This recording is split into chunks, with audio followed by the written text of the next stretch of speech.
what was the other one that's going crazy? That doesn't really matter. SNDK, which I think is worse than. Yeah, we talked about that. Yeah. I think you just you bring the register. Yeah. Like, why not? Yep. You know, you Palantir was down, NVDA was down, Broadcom was down, Oracle was down, like Meta was down. Most of the companies, Google, different story, but now heading back to the low side. I just not sure about this whole AI spend thing. Obviously, I think demand's going to continue to higher. I don't think people are still going to be buying these chips. SNDK could be on the verge of a real down move.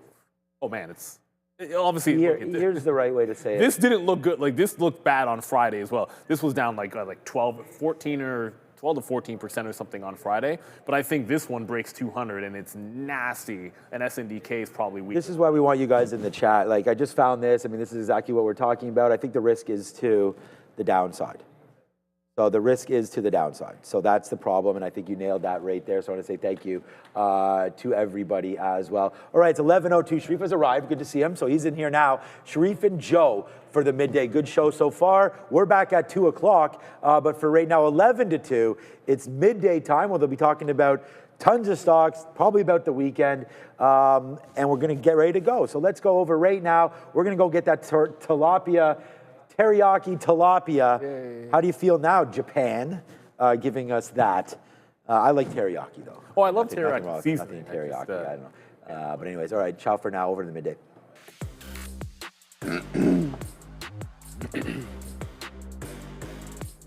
That is incorrect, Sean. We're going to be talking about American Eagle the entire show. We're not going to be trading anything else other than American Eagle Outfitters. My man, boom! Greetings and salutations, beautiful people. Welcome to the midday show. That's your boy, Joey Options.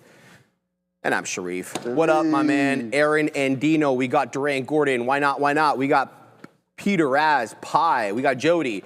We got I Grow Fighting. We got, who else? Christmas, Victor Capitello, Black Hawk, and a whole bunch of numbers. Come on, YouTube. Let's go. We got Nygaard. Where's everybody? We got Darwin the Trader. Shout out to the OG. Gorev's in the house. Shout out to Office Depot and Evan911. What's up to Ichiro? We got Stano, Arch Diesel. Who else, man? Rayleigh. We got T. What's up? Pitch Bulls in the house. Shout out to Greg Moore and Jacques. Green Saber joining us as well. Joey, we got Death Lee Liquidator. I think I butchered that. Juan. We got Stan. We got Trader 604.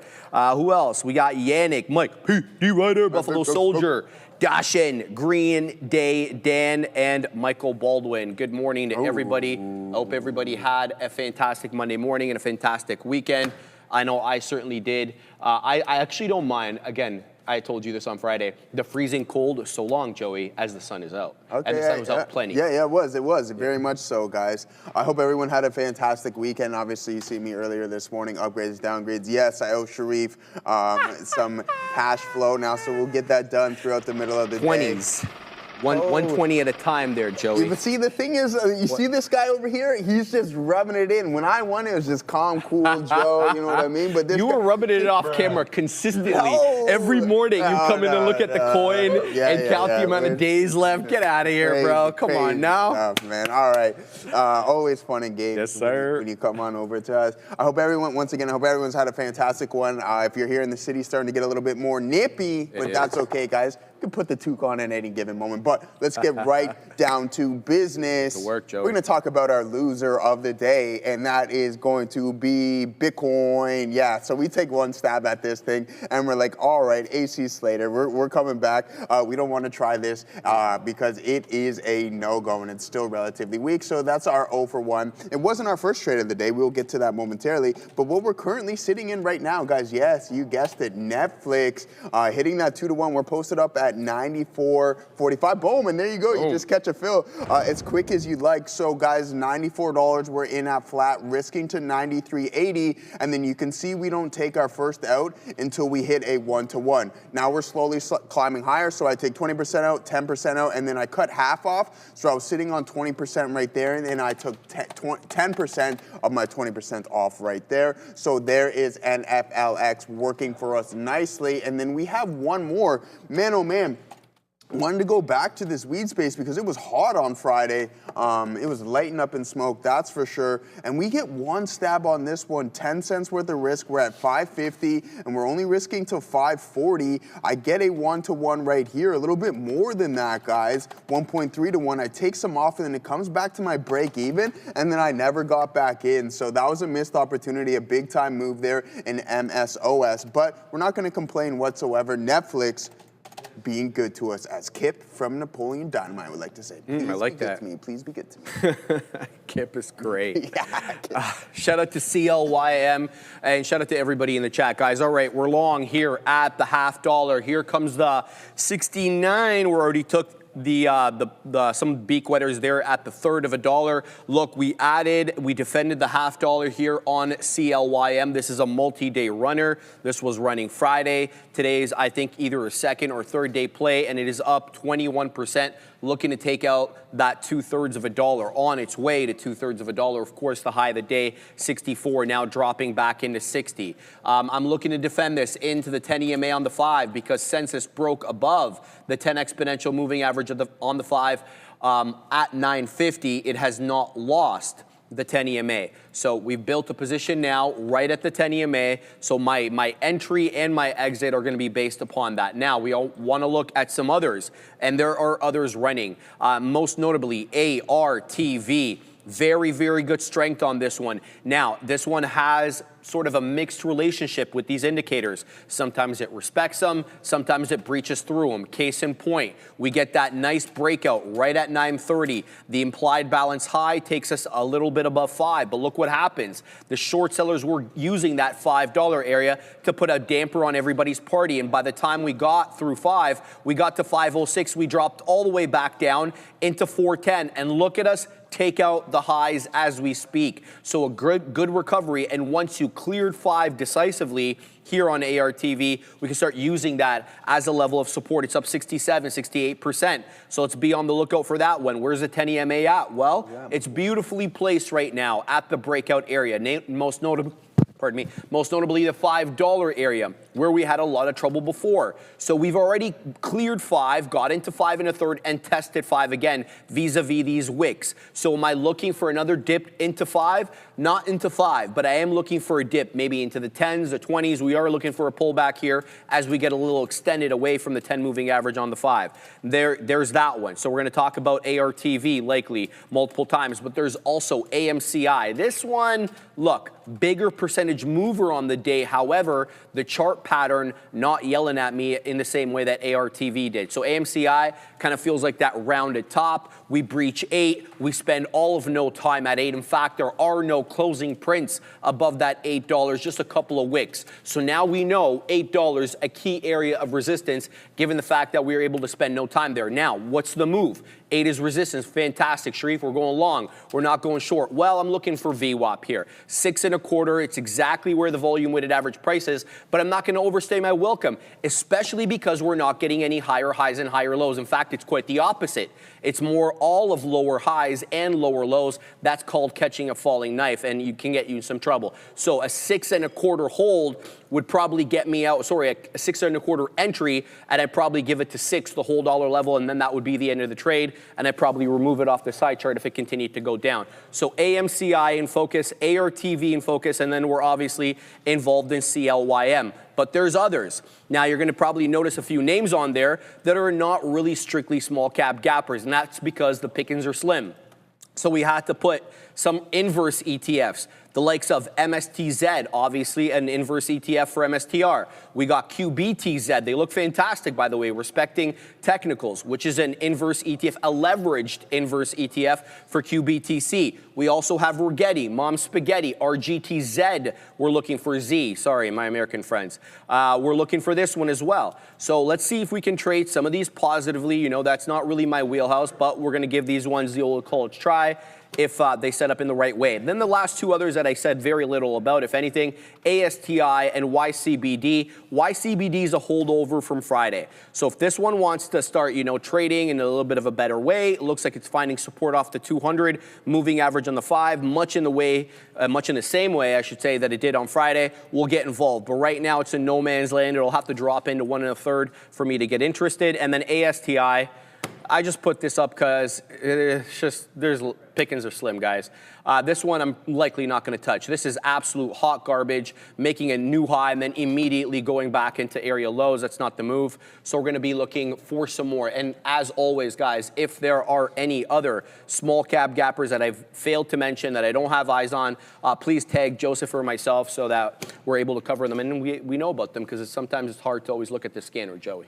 Yeah, absolutely, guys. All right, let's take a look at what we got going on here. We're going to wait for the bid to come into 94, then we'll get all out of this position. I mean, we don't have anything left, really, just 10, 15% or so. So if it comes back, nothing to worry about. A nice hold up into that 1-to-1, you get that 1.5, and then we take the bulk of it off. As soon as we hit 94.40, I'm like, all right, let's rock and roll. I did take some off, and then I seen a little bit of a change within the tape. And I'm like, okay, let me take some more just in case, because that is essentially a 2-to-1 profit target, so you want to get out a bulk of it just in case you don't get that third leg. Adam Deluce, I'm good, brother. I hope everything's going good. And USS Stocks Trader, I hope everything's going good with you. I'm fantastic. A nice small green here this morning, giving back some unrealized here, but nothing substantial. I think there's going to be plenty of opportunities in today's session, so we're just going to wait here. There it is, and there it taps into 94. Guys, we'll hop out, and thankfully so.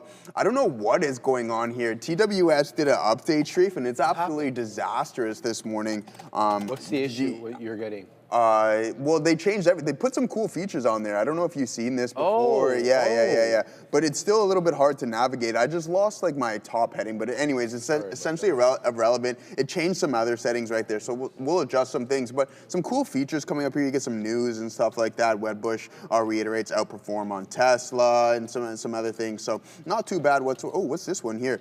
Market open. All right, 9:30. So there it is. That's a timing, I guess there. So we're still in the early days of this session.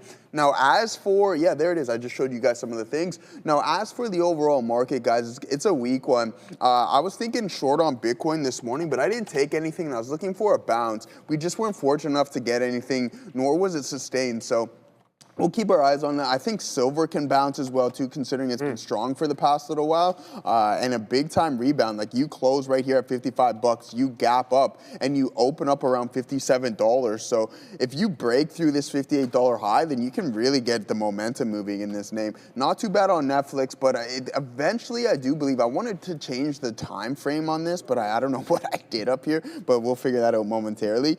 So this is the daily. I mean, you got to think about it. You head over to the peak of it here, you're down 30% now, right? 29.25.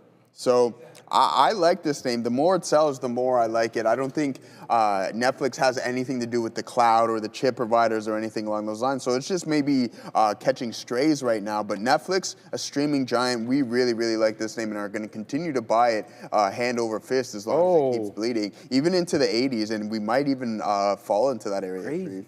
I like it, Joey. I like the aggression. Yeah. It's very good aggression. Yeah, I'm not touching that thing, bro. I'll just tell you straight up. Yeah, man. I have my views on that thing, and, well, that's the way it is. All right, guys, we're in ARTV, 534 long, just wet the beak there at 545. I'm going to give this to 5.25. That is where prior bar low is. So ARTV, new entry into this one, still trading above the 10 EMA. We're putting higher highs and higher lows on the current candle setup on the 5, but looking for continuation. And here it comes again into 48s. Can we get a little bit high? Well, what the hell? What's going on over here, man? There we go, Joey, into the high at 550. Here's 55s. Let's wet the beak at 55. Yo, man, you got to be a lot quicker with the outs over here, Mr. Program. Let's go, man. We hit that way earlier. Now we're punching in at 69. Let's see if we can get that continuation through day's high. 557 now, 59. Let's see if we can get 60 prints. There's 60 showing up momentarily, but the selling comes in aggressively on ARTV right at that 60 penny area. Let's look for continuation. Look, here are the technicals. The prior bar low. 524, 10 EMA on the 5, 516, right back into the mid-50s. Looking for a 60 print, though. We're going to be quite lofty in our expectations. This thing's up 60-some-odd%, but that's not the end of my move. Am I looking to get more in? Sure, if so long as it holds trend. You're not going to be catching me adding below 524 because that is prior bar low. And current bar low, just to give you an idea, even though this candle just opened up, we have about 5 mid-30s. So be on the lookout for that. Now, back to our other trade here, CLYM, into another high of the day. We got 52s on this one. It just showed me 67s. Let's look for continuation now into the into the $0.75. I'm waiting at 69. This one has a 1 penny spread at the moment, but I've seen it a little bit wider. So be on the lookout here. CLYM, multiple day runner. ASTI, ASTI, awakening, even though we were talking smack about this one earlier because it basically reverted immediately after making an intraday high. Well, it got back above the 10 EMA, it's back above VWAP, and it's also back above 4. But it still suffers from the same affliction it suffered from before, which is a wide spread. So be careful with this one. ASTI, the one I'm talking about. I just saw a 69er print there on CLYM. Alas, we didn't get printed because it didn't cross. So what we're going to do is we're going to move that bad boy down. We're going to take it at 68s. And now we're going to move up a little bit more for that next profit taker on CLYM. We're going to go ahead and wait at 77 for that bad boy. Let's go to the other one now because we're still holding someone here on ARTV as this one does come down into the 40s. So prior bar low, guys, as I mentioned, the $0.25. So long as this one doesn't breach prior bar low, I will continue to kind of maintain my position in this one. In fact, add. It's got an inverse hammer candle right now, but it just opened up. I think it's, well, not just. It's about 3 minutes deep. It has another 2 minutes to close. It's showing mid-40s. It has a higher low and a higher high. We still haven't breached, so let's see if we can add a little bit. We're gonna add only a little bit over here because we don't wanna completely screw up our cost basis. So there we go, we get the add. Now let's go ahead and wait just south of 50 and now north of 50 as well for a hold there. Nothing changes about my plan. It loses the $0.25. It loses me as a trader, at least for the moment. So that's what we're looking at, Joey. Looking for continuation here on ARTV. We only have one more profit taker on CLYM. We're waiting for 77s. Sounds good, brother. All right, man, we got some things sorted out here. We're rocking and rolling. A big time recovery in the market. We get stopped out at that break even, guys, and then I move right back up here in Netflix. So a nice consolidation off the lows. You guys want to see what I'm looking at? Yeah, here, let's pull it up here, guys. We have the Qs as always on our top left, and then we have the SPY bottom left there as well too. So not too bad, and a solid recovery so far, trading above the volume weighted average price. Here's silver, guys. See, this is what I meant. It was all kind of wonky, just changing kind of the axes there in the color, but we'll get that all sorted out. There is, yeah, I know we gotta report that. Say we found the bug there, Sharif, my brother. Sir. But let's pull this one up there. Maybe that'll change some stuff. And nada. Okay, that's a contract. All right, we got a lot of crazy stuff going on.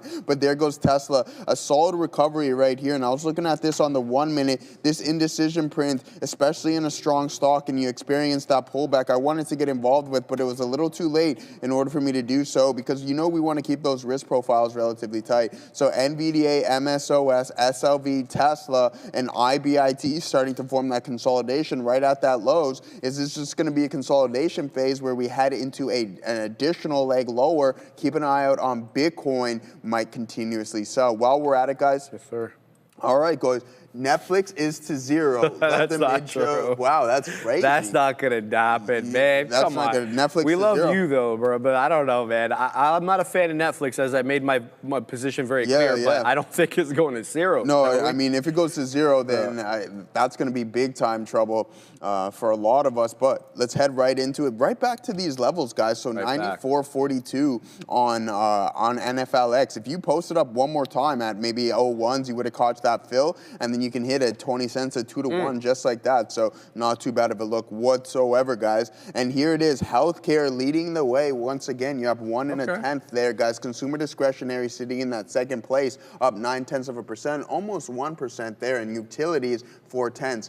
And then the bottom three, guys, feast or famine with these guys. Materials down 0.16%. We have the tech sector down 0.16% as well too, and the energy sector down 0.9. And that's how it is with the tech boys, man. It's either you're going to be the hottest in the market or things really, really start to cool down, man. All right, man. ARTV, we've taken out the majority of the position, but it's a candle of indecision. I don't like this setup. I'm flattening out break even on the last remaining amount. I could have done, I'm probably wrong here, but I don't like the 2 candle prior setup. I'm talking about the candle that closed at 11:10 and then the one at 11:15. That's just not the right look for me, so we'll make money on this one and we'll run. Run. CLYM, a completely different story. Every time I look at this monster, it is putting in higher highs and higher lows, and I could not have been more accurate with my out on ARTV. That one is losing the bid freaking quickly over here. Look for a new prior look for the breach of prior bar low. So the candle that closed at 11:15, prior bar low, 27s. There it goes, losing it in a hurry. Oh, wow. Okay, very happy with that out there on ARTV as that one continues to bleed its own blood, as Joey Options would like to say. So we're going back to CLYM here. Good move on this one into the highs. But I just want to point out, CLYM, we're waiting for 77. So that's still a little bit of distance. Now, ARTV, it continues to bleed its own blood. Fine. But it's still at and above the 10 EMA on the 5. So what do we got here? In fact, we do have an area of support between 5 to 507. 10 EMA on the 5 is 5 low teens, I think 13 or 14. So here's what I'm going to do, man. I'm going to get in super small over here, and we're going to DCA into 5. Okay, because this is possibly a good entry. So what do we get there, Joey? We got 19s. We're going to go ahead and wait at 33 for our first out, but that's not the end of the trade. We're looking to defend into that $5 level. I like the breakout area from the 940 on the 5-minute chart. Look at the 940 to the 950 candles. They all reject 5. They had trouble clearing 5. So that to me is an important area for an entry. So that's what I'm doing right now. Let's go ahead and wait in the teens. Since we got 19, we're going to wait maybe a little bit lower. We'll go like 9, so a little bit below where we got in on ARTV. It looks like it's pushing up a little bit, but that's not the end of the matter. It has to hold 5, otherwise we're gone Zeno on this one. Now, I did mention that I was looking at some of these inverse ETFs, the likes of QBTZ, or Z, MSTZ, RGTZ. It feels so awkward saying Z for me, man. I have no idea why I'm like that, but it really does feel awkward. They're all looking like, you know, they're pulling back a little bit. So these are inverse ETFs. So meaning that if they're going up, the other ones are going down. If they're going down, then the actual underlying stock is going up. What's going on, Joey? What happened? It's crazy. The shade is insane. Oh, man. buy one Netflix share with this when it gets there. Oh my God. And don't use a stop loss after so you don't lose it all. Why are you?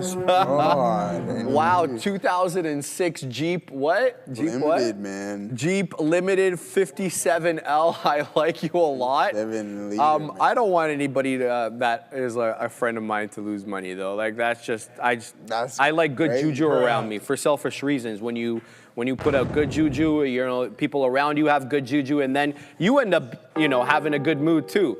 And when your people are losing money around you, you're likely not going to be in a good mood because they're going to all be upset. Yeah, they're going to be upset. Try not to get I don't like Netflix for several reasons. Okay. And you know, it's going to have to prove itself to me, right, in the way that we were talking about. Do you care to share any of those reasons? One of the reasons is because they're taking on heavy amounts of legacy television, and legacy television is declining in terms of revenue generation, unless they're going to be able to turn it around somehow.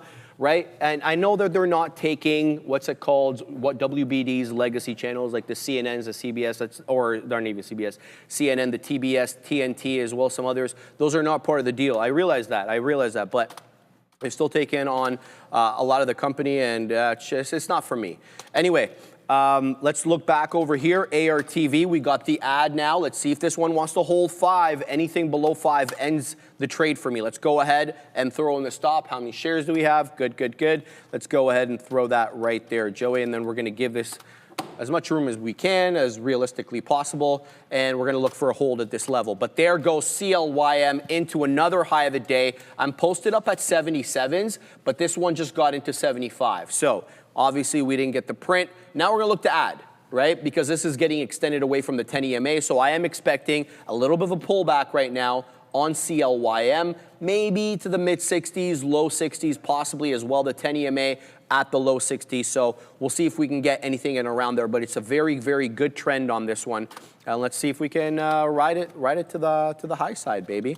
AMCI as well. This one's much more of a bamboozler though, guys. So trade AMCI quite carefully.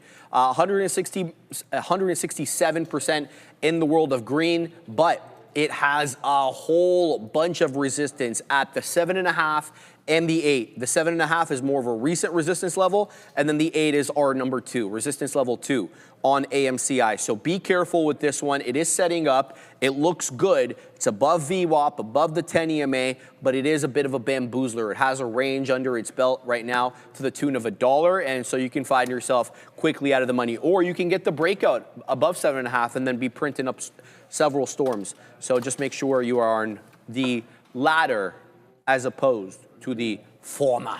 Joey. Yeah, there's a lot of hate in the chat for Netflix, man. I don't know why, man. That's crazy. I didn't think it was like that, to be honest with brother. you. So yeah, I mean, hey, to each their own. I like the stock. Man, as long as they're making money, Joey, they're making money. It's just like, you know, when you pick up on that negative sentiment, it's not immediately gonna make a difference in the stock. No. The stock is much more resilient, but it's just like the winds. What kind of, do you have a tailwind or do you have a headwind? That's kind of what I'm trying to. Absolutely. No, a lot of people agreeing what you've told me off camera are kind of saying the exact same thing about this. Yeah, I'm not interested. Yeah, I'm not interested at all, man. I love the stock. I'm with Joseph Scott Tomlinson. All right, yeah, I mean, I like it. I respect that. Yeah, we'll rock and roll with that. I think it's just, I'm not gonna put it in the realm of like too big to failure, because I mean, Blockbuster was a giant at one time, and then look what happened to Netflix. So this administration will let you fail in a second. If you're gonna go under, they're gonna let you go under. They're not gonna bail you. If you're gonna go against it, then it's just like not Netflix anyway. Yeah, exactly. I'm buying it, says Katina, man. All right. Sounds good. Yeah, so I mean, a lot of people are getting involved. So a mixed bag on that front. But there goes the market, guys. NVDA putting in a new high of the day, right at 178.33. It sold off this morning. I'm like, oh no. I think it's just prolonging this move to the downside, in my opinion. Like, how much are we gonna hold up for? And then you get that one negative catalyst that I think is gonna send us through some of these support levels and head into the high 60s, which I think is totally reasonable, right? I mean, you were up close to 212. We head over to the 67s, that's 20%, then we rebound off of that. So I think we're just delaying what can possibly happen in the near future. This is a shelf that I personally don't like, and it's only gonna take one negative catalyst. Something goes wrong with the earnings and one of these kind of cyclical features that we're experiencing here with NVDA, whether it be OpenAI, even though they're not publicly traded or anything along those lines. But there it is, man. Look at Netflix go. A nice recovery here. I'm not going to complain about that whatsoever. I mean, we were out at 94s. It stopped us out break even, and then you get a nice climb back up to above where our previous out was. So not too bad. Netflix chopped Blockbuster, and they'll never be forgotten. I think that, Axe Blockbuster. There we go, bam. Way to rock that one. Yeah, I mean, hey, that's what happens when you kind of just don't go with the motive and try to be more innovative. Didn't Netflix ask to buy Blockbuster at one point? They offered to buy them, and then they're like, no. And I think Blockbuster was kind of mocking them, saying, yeah, who's going to watch movies online?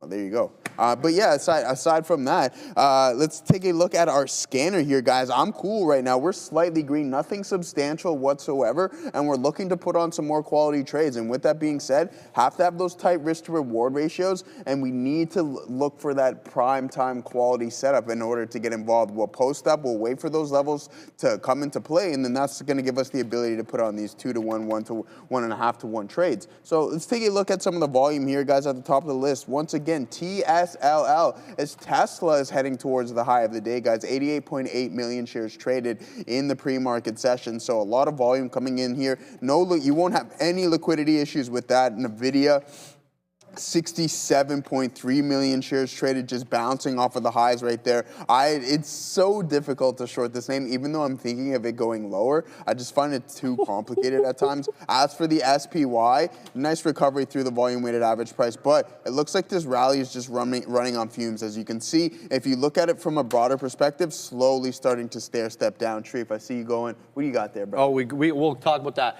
Shout out to Yes West 2038. Appreciate you. You guys look handsome in your black. I like that. Thanks, man. I got the quarters. You got, oh, no, you got the button. I got the zip. quarter No, I zip. got the long sleeve dress shirt on today. Man. Yeah, we didn't arrange this. I swear. What's up? We didn't even really know. Guys, we're doing it freaking live. There goes ARTV. We added into 5 at the lows, and there it goes, preceded by a doji candle, which actually closed flat. A candle of indecision. It closed yellow on my charts, which means that it literally opened and closed at the same price with almost an equidistant upper and lower wick, and then we'll wet the beak there through the 20s. We're also doing it. Oh, there goes CLYM into the high of the day. There goes 89s, guys. We got 84s on that one super quick. But yeah, we are out of shares on this one, and we haven't been able to get any more as it hasn't even come close into the 10 EMA on the 5. Be on the lookout there. The 10 EMA showing the 2/3 of a dollar. So that is substantially below where we're trading, about 23 pennies, as we go right back into the high, into 88s. 89s now showing up here on CLYM, a multi-day runner, as this one's all gas, no brakes. It hasn't even touched the 10 EMA on the 5 since 10:35 this morning, so be on the lookout there. But ARTV coming back into the mid-20s over here. We're looking for continuation into the 30s. We didn't quite get it. That's a bit of a bamboozling trade over here on ARTV. What do we got? We got 9s on at the moment. We did add at 9, so we're looking for continuations into the 40s now on this bad boy. Let's go ahead and post there. We're going to post, 35s, and then we'll post high 40s for a possible rejection at that $0.50, as that sometimes is a psychological area of resistance. Let's go and take that one off. My mistake. Let's go into 35 there, and then we're going to go into the I want to say mid-50s. Let's go ahead and wait right there for a possible break. Oh no, Joey, CLYM is on a rampage to the high side. Every time I look back, this is making new highs. It's a 92 penny high right now, 392. This one's up almost 28 1/3 as it's almost into $4. What's going on? No, Katina Man messaged me in the chat. He's like, I'm short TQs. I literally, as I read it, I'm posted up at 53 to short TQs. Oh. So, yeah. I'm like, oh, he's in. He punched it. 53.10. All right. Nice work. So I'm going to see if we can get a pullback here, Katina Man, but I'm thinking the exact same thing you are here. So I'm posted up at 53s. You got 53.10s. That's cash money because my was going to be 53.20s. So, I mean, 20 cents, 10 cents, whatever you're rocking and rolling with. So, yeah, nice move and a nice call out there. I'm liking the short here in the overall market. Why? I think we're relatively looking at the same thing, whether it be a tape or a price action print. It's just look at this on the SPY. You have this inverted right above the volume weighted average price, and then sure enough, you have the TQs. Relatively the same thing, but that aggressive selling starting to step in. So, yeah, boom, just like that, man. Nice move. Just like that. Yeah, nice move there, Mr. Sean Katina. Yeah, so that's what I'm going to do. I'm going to wait for this pullback to see if we're fortunate enough to get that, Sharif. 52.71 is what we're currently trading at right now. Big Larry Ellison. Okay, Big Larry. All right, Big L. Shout out to Big L for those who are familiar with that individual. $5 Netflix. What do you say, Joey? It, man. He's saying don't buy it. A lot of people not liking Netflix here. Maybe you should buy it then. Yeah, no, exactly, right? And so maybe we buy a little bit more. No, I'm obviously being sarcastic. I'm positioned relatively well. Mind you guys, it's like 10% of my portfolio or something like that. So it's no substantial size, and my average price is around $97, $98. Right. So I'm not going to complain about it whatsoever. I personally believe that it has a big chance to rebound, especially if the WBD Warner Brothers deal, when it goes through, I think it's just going to add more streamers, obviously, to it. They're adding big fights. You got Jake Paul, Anthony Joshua this weekend. So if they keep up with this sports flow and adding live sports and more live TV, I think they're going to be just fine, in my opinion. Yeah. I think the goal of the CEO, Sharif, is to be $1 trillion company. I mean, obviously, a lot of the CEOs... Like Eli Lilly? Yeah, exactly, like Eli Lilly. So, I mean, I think the split is a good idea, and who knows what we're going to be talking about this name in a year. I wish you the best of luck, bro. I'm not shorting it, so our positions are not adverse in any way, shape, or form. I hope you print up multiple storms. Dude, at the end of the day, it's like, hey, I like that stock. I don't love this stock. That's fine. You're not going to always agree with every name in particular, right? So. Yeah. Absolutely. Guys, we're looking at AMCI now because AMCI is on that rampage. It took out the 7.5 seller, and now it's dealing with that $8 seller. But I gotta get out of my last remaining amount here on AMCI. We're gonna take a 2-penny winner on the last remaining amount because it would put in a very ugly doji upside down doji candle. This is what I mean here. How can doji candle be upside down? A topping tail candle, sorry guys. This above the 10, and now this candle is red, making a new low. So it really hasn't lost prior trend or prior area low at 505, but it's setting up quite ugly. If it wants to come back down and set up in a bit more of a reasonable way, we'll get involved with that one. But now it's really gonna be a focus for me here on AMCI, as that one is trading right back into the highs at 8. It could be an absolutely short destroying breakout above the $8 area, given that it's been putting in higher lows into that area. We already know. There it goes into 825. It's an 838 high a day. I'm talking about that candle at 1035. That is the area high. So now we're looking from 838 into 850, where we may encounter psychological resistance. So AMCI has to be in focus for you here if you're a small cap trader. Here it comes into the high again, rejecting for the moment at 8. I want to say low 30s, high 20s. Let's just take a mouse over. So it is 8:30 on the dot. That is the candle high or the high of this candle. The prior bar high, 828. So we have higher lows and marginally higher highs as we accumulate into that 838 high a day. This looks like a fantastic bull flag continuation, with the bull flag looking really like right at 930. This one really started doing volume, about 1 million shares per 5-minute candle. And that's a small candle, quite frankly. The big candles have more, man. They have way more. There it goes into 865. That is a new area high for AMCI. It's on the rampage to the high side. Keep your eye out on this one. This could absolutely get going there as the Katina man shorts the market, but we're looking at AMCI, and that ain't short at all, baby. That is an 865 high day, but look at the blood come in right back down into $8. Joey, have we cleared $8 by enough now to be able to use it as a psychological or even technical level of support over here? We're gonna give this one a try. Oh, it's not even letting me in, man. It's so aggressive. All right, there we go. Let's give this one a little bit of room into 88s. If it loses that, it loses, fine. Then we have to take a shot over here. We got 819. It has to hold up at the $8 level. This one's an aggressive mover. Right back into the teens it goes. What do you got, my man? Be aggressive. Be aggressive. All right, let's pull it up there. Let's see what we got going on here, brother. Blockbuster, yes, this is it, Ryan. And New Orleans, I think that is. Blockbuster had the opportunity to buy Netflix in 2000 for $50 million. Let's face it, though, not worth trading money for trash. Oh, okay, wow. On a show for kids about hunting demons. What are we even doing here? I have no idea what the latter half of that meant, but hey. Well, I think he just doesn't like it. Yeah, that's fine. A lot of people don't like it. That's totally fine. But the majority of you have it on your television. So we'll hit this Steve Austin on that. We're rocking and rolling. Nice move there, Katina man. Let's pull it up. I mean, this thing was off to the races. We weren't even fortunate enough to get that level that we're posted up. It's now 60 cents away from that zone. So to get a pullback in this market that lofty, I don't even know, man. I don't even know. So yeah, let's rock and roll. Let's be patient and wait for some primetime opportunities here, guys. I've been putting in a new low of the day. I think that Bitcoin is going to be in a bear market for quite some time. To be honest with you, give it a 6-7 months maybe. Could be wrong. It could be. I'm not going to say multi-year or anything along those lines, but yeah, I think it's going to take some time for this name to start to recover, especially head back towards that previous all-time. Why do you feel that way, though? Why do I feel that way? Just the overall sentiment, I think. Just sentiment? Yeah. So like a red day? Yeah, no, I think it's not even a red day, Sharif. I was saying for quite some time, I thought something was kind of weird with the length of some of the consolidations. Good point. One was like 8 months before it made additional legs. So it's like, okay, you have these consolidations, but the length, you know how we have the expected move right after the longer the consolidation, the bigger the breakout you're expecting? I wasn't seeing that in Bitcoin. You'd go into that 8 month, you would move for a couple of weeks, and then you'd head into another multi-month consolidation, move for a couple of weeks, multi-month consolidation, to the point where it just got exhausted. We tap into $126,000, and then it was aggressively rejected. right? That's fair. So, and then also on October 11th, 10th or 11th, you have the mass liquidation. A month following that, you have another liquidation event. So I think that the new wave of participants is going to take some time. Right, so you're going to want that to accumulate. People are going to want to refund their accounts.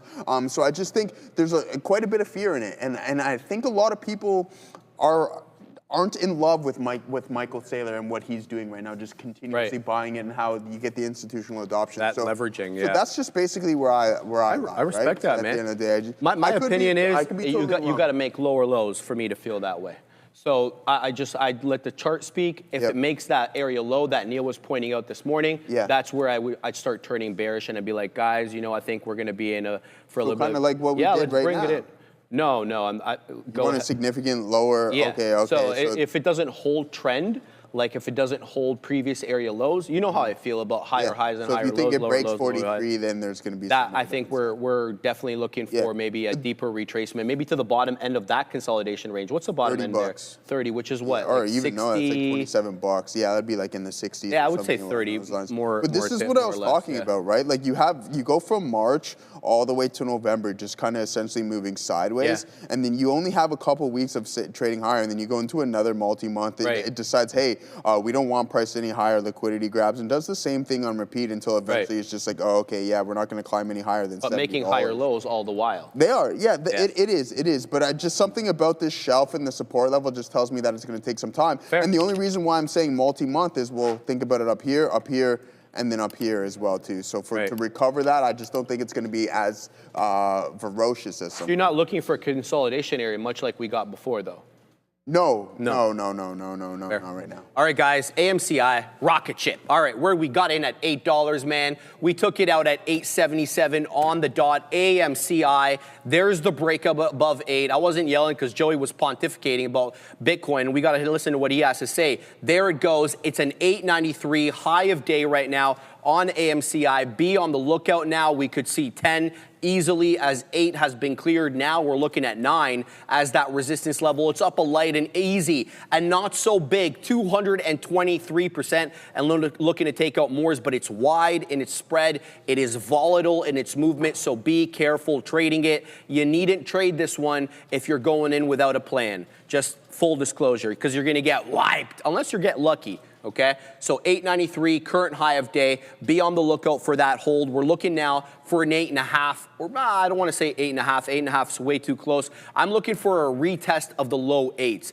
We want to see maybe 8.25, maybe 820, something in and around that level. Otherwise, we're looking for a breach of 9. And here it comes again now, showing some mid 80 prints coming in there on the time and sales, but we get aggressive selling. There's a new high of day, set 895 now. Good strength on this one, but as it typically does, it makes a new high a day and it retraces in. If you're looking for Sean's levels, are in the chat. AMCI, really strong, 895 right now. Let's see if we can hold 8. Should we be getting in a little bit more over here? Here's that 810 we were talking about. It spends like no time there. 809 now, 812, holding 8, but not really rocketing up off that level. Do we get a hold? Well, this current candle would have a higher low. We're gonna give this one a try. Where did we get in? We got in at 22s. Anything below 8 ends the trade for me. It's really that simple. There we go into the high 20s again, low 30s. We'll take out some here. Cancel the other one. Let's move that up into the 40s. Good aggression here. There's 40s again on AMCI. Watch out for this one, guys. It'll rip your face off if you're trading it the right way. Joey, what do you got? Yes, sir, man. Yeah, nice move there from Katina. Man, he was short at 53.10.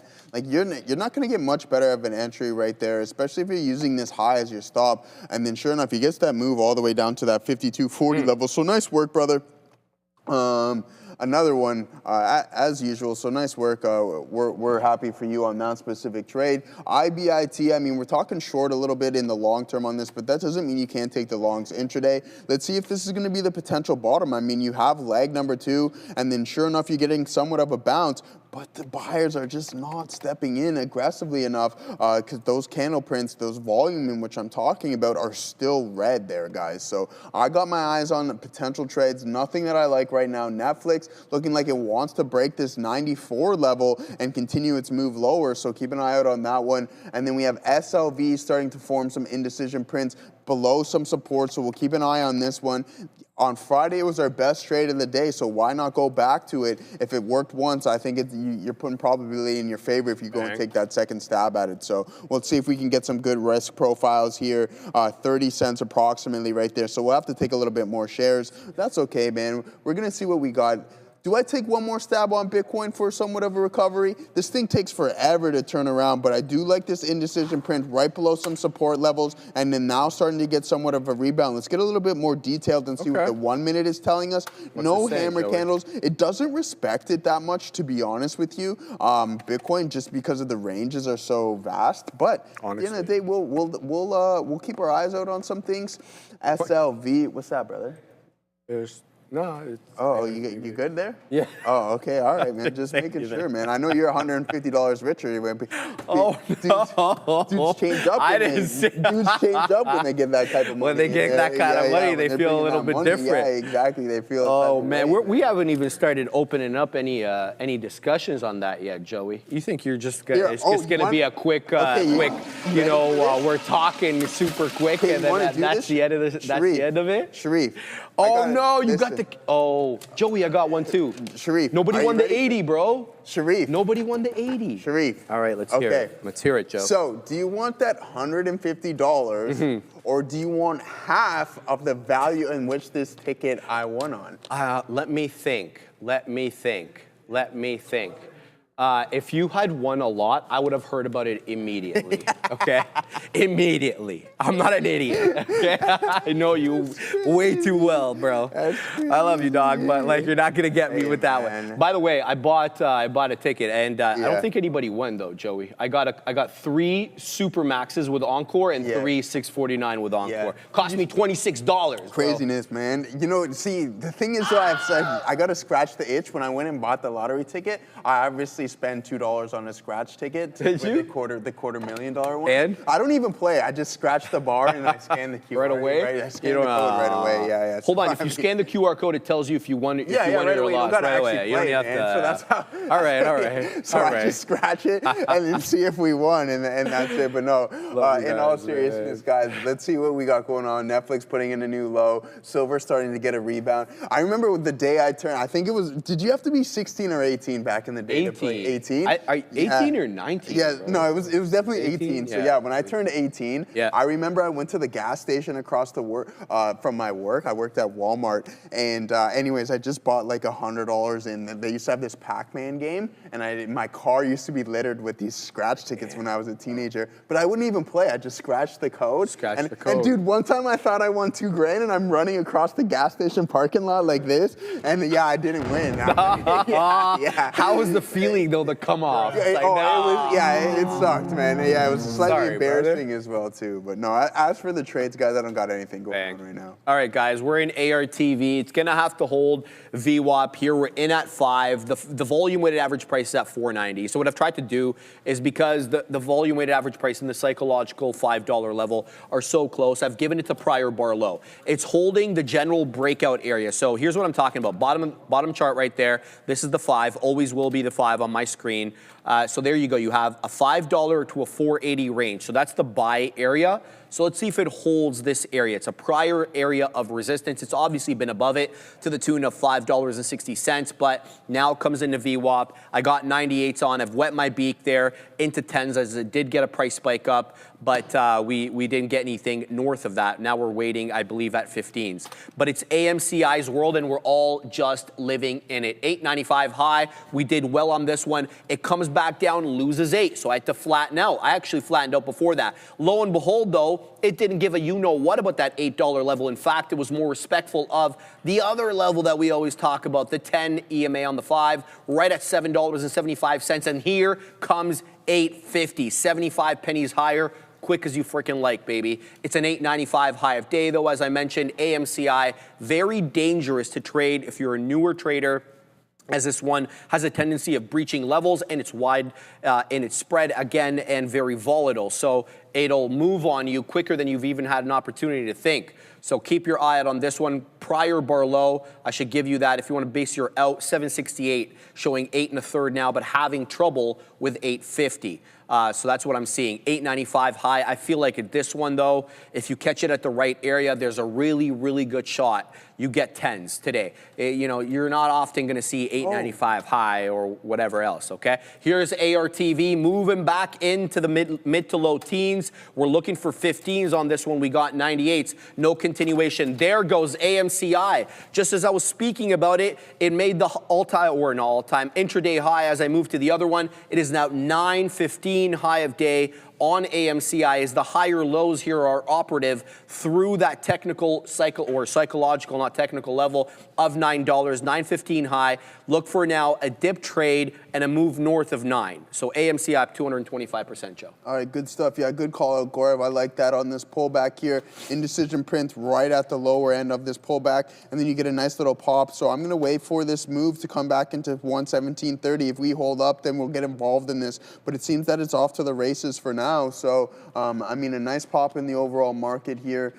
Getting somewhat of a recovery. Do we attempt Netflix one more time? I'm thinking so, just due to the fact that, I mean, it worked once, and if we lose on it, then so what, man? We're just putting probability in our favor, sticking to things that have been working for us. And yeah, let's rock and roll. Let's see if we can get involved in Netflix off these lows. There's no indecision prints on the lower time frame that is telling me to do so. It's just that we're holding up support, and the market's starting to get somewhat of a rebound. I'm not saying that it's going to be a full-on recovery, but yeah, let's rock and roll. Let's get this party started. Let's get involved in something. Uh-oh.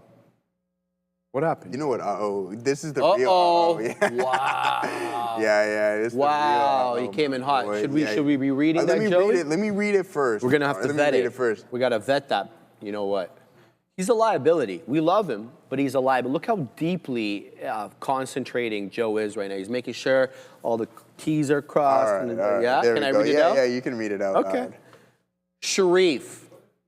Oh, no. Yeah. Oh, no. I see the first couple of words. What is longer? I don't even want to read it. It's okay, man. What is longer? LJS, Little Joey Smalls, inseam, or the zipper on those quarter zips that Selena filled his closet with? Oh, no.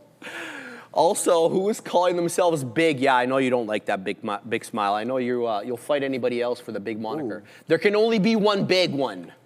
Hit the Stone Cold, Joey. Does he deserve it? Does he deserve the Stone Cold? He's Big Smile, bro. He always deserves it. We love Big Smile, man. Shout out to Big Kyle Burdett, man. You're always making us chuckle. You're mean. You're mean all the time. You're very similar to Ram, right? Ooh. Where she's mean all the time, but, you know, she's part of the family, so we love her, right? But that's kind of how I feel about that. Yeah, it's tough. I mean, catching heat from One Piece all the time, you take a little bit of a toll on One Piece, yeah. I know, all funny games. All right, guys. Netflix, let's go. Let's see if we're posted up here at 85s. 75 is going to be our out, so really, really tight risk here, 10 cents approximately. So let's see if we can catch this. Phil, come on, you can do it. But it looks like we're getting a solid rebound here, guys. So that ship is sailed. Gorev.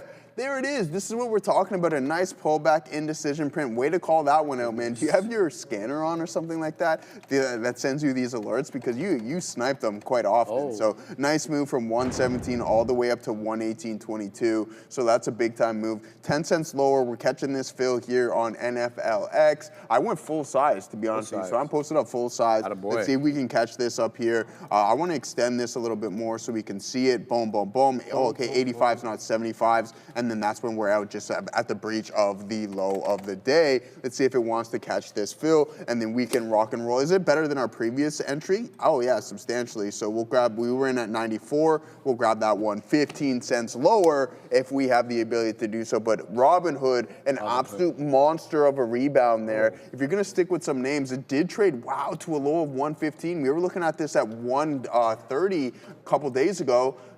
I know. I like what Sean's saying on this. We might find ourselves in a little bit of trouble here with Robinhood, especially if this $100 level breaks. You might head into the 80s, 85s, or something roughly along that. But I'm waiting for this fill. We're going to catch it. Can you make that a bit bigger?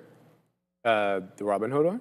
Is that, do you feel like that's an Elliott wave pullback? Like I would know. I know nothing about Elliott's, man. That's interesting right there. That's an interesting. That doesn't look good though. Lower high. No, it does not. It does not look good. But if you like, hey man, if Robinhood doesn't look good, then what does this look like? Hot garb, if you ask me. That's NVDA. If you were to look at this, I think this could be a potential head and shoulders.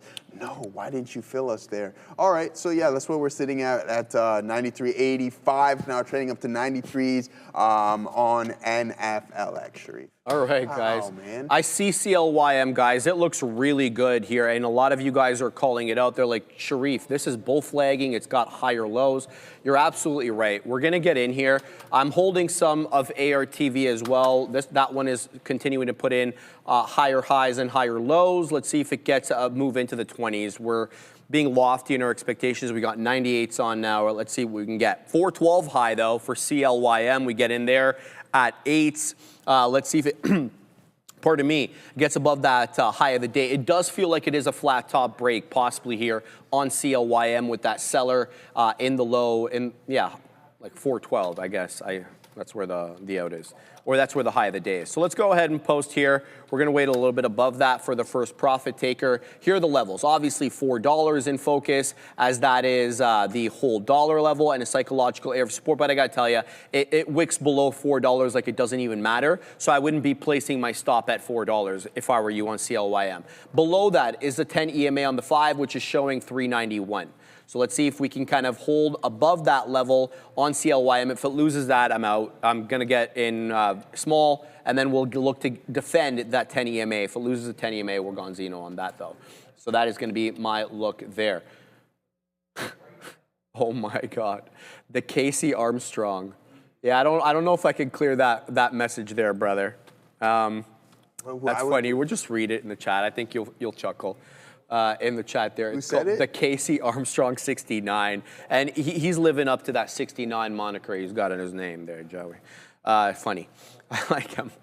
All right, so ARTV, there goes ARTV, Joey, into the high teens. Now we're posted up at 25s. In fact, I'm going to move this up a little bit more now. Let's go head into the 30s. If it doesn't fill me at the 30s, fine. But this one is putting in a nice move up into the 20s here for ARTV. Can we get continuation through the $0.50 last time, guys? We topping tailed into 32. Take a look at that 1130 candle. So we likely will encounter resistance at the third of $1. If we do, I'll flatten out there.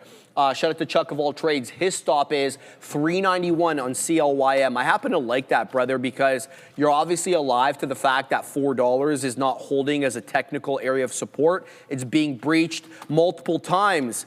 Wowzers, Joey. ARTV just rocking it up into the high 20s. There's 28s again. Can we see anything higher? I'm posted at 33s. If that 28 seller comes in again, I'm going to flatten out at 28, but not seeing any pump up here. In fact, it's dropping down. Here's 26, okay? So a nice little, there's 28 again. We're going to flatten out right there on that move. Now there's going to be a breakout, obviously, because I flattened out. Oh, no. That's okay. We'll take the profits. There it goes. No, ARTV. Into 35, 40 now showing up. ARTV, super strong. So we get that dip trade off 5, and there it is. Right into 540 it goes. It's up 60%. It's holding trend. It's giving you an opportunity, but the selling, wow, that was aggressive. Off that 540, right back down into the low teens. So the sellers right now looking to really put a damper here on the long party on ARTV, right back down into the 5 teens we go. So that out doesn't feel all that bad. Back to, what's it called? CLYM. We're still doing nothing on this one, Joey. We got 8s. It's showing me 6s. So this one, it feels like it is putting in higher lows, but will we get that flat top breakout through 412? Nobody knows, man. We can only just try to put the odds on our side. So we're still holding some here. We're going to see what this one has to offer, Joe. Yeah, absolutely. Oh, let me cover one here for Fluffy Hippo. Absolutely. Shout out to the Fluffsters. SANA says Fluffy Hippo. I know. I like her name. SANA. Let's look at Santa. That's hippos are extremely violent.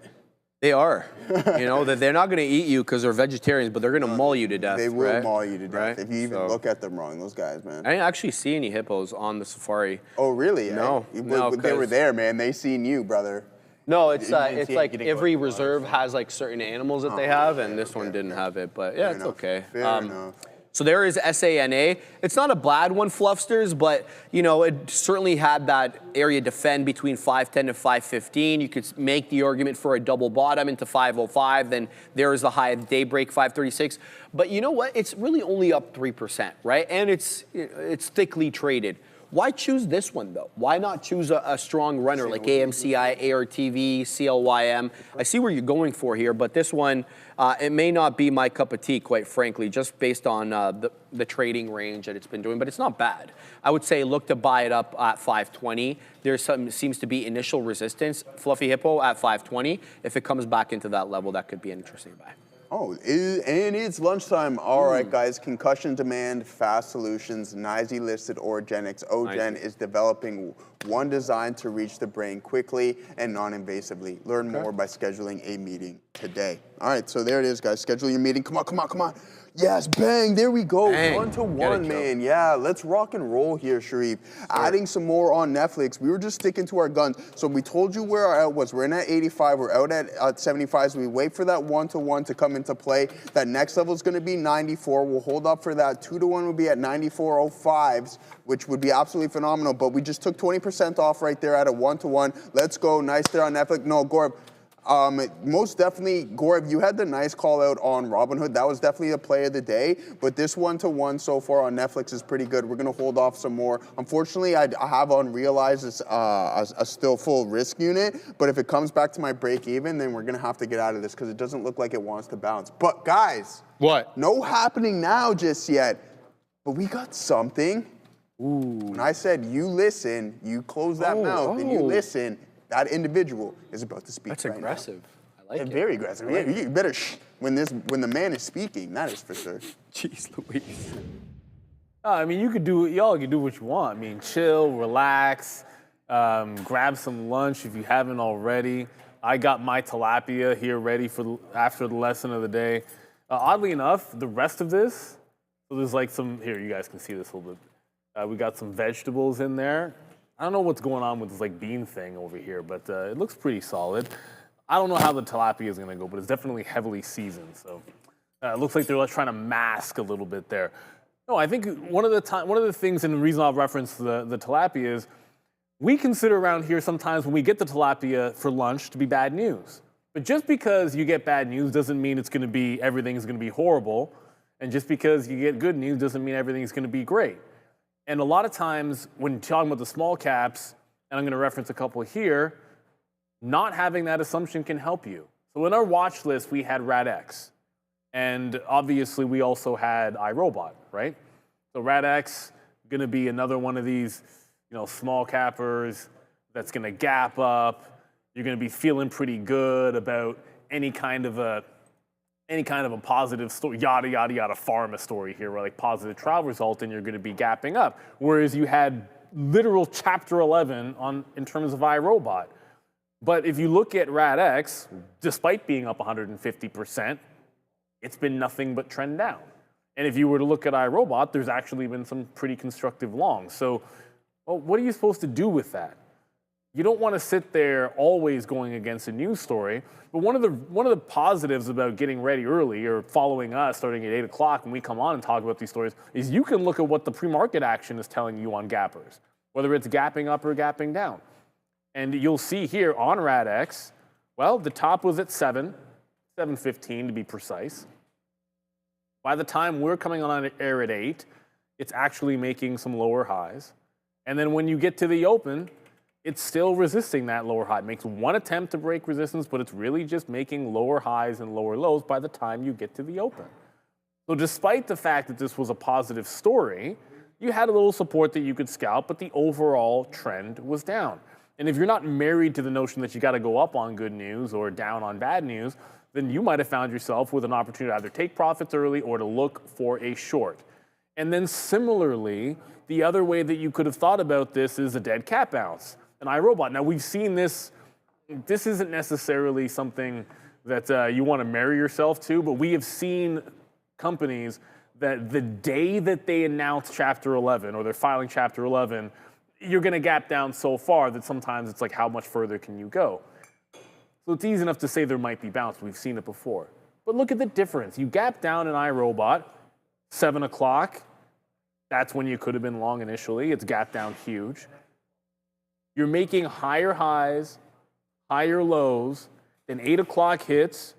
When we come on air, which is usually in 7 o'clock and 8 o'clock are big for pre-market trading, you're going to be, forget about the dark pool wicks, apologize for those, not much I can do about it. But you're holding this same support from the morning, and you're again gradually higher, and instead of breaking this support at the open, now what happened on, what was that thing? Radio Farm Theranostics Limited, RADX.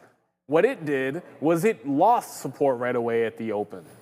In the case of iRobot, the first thing it did was hold support at the open, which puts it into the other side of the coin. Now, ultimately, you really only had one shot at the long, which was to catch it right after it broke, but you take the one shot that you can. And all I'm simply telling you is, you can look at this stock and say, okay, bankruptcy or the other one, yada, yada, pharma, that just puts it in play. Now, which direction you decide to trade it is really up to you. You could have had iRobot in either direction and would have worked. You could have had some longs in RADX, but overall the trend ended up to the downside. But the key is, if you can find a reason to focus on one direction or the other, in this particular case, well, that upward trend holds support on iRobot. I'm going to zoom it in so you guys can see better here.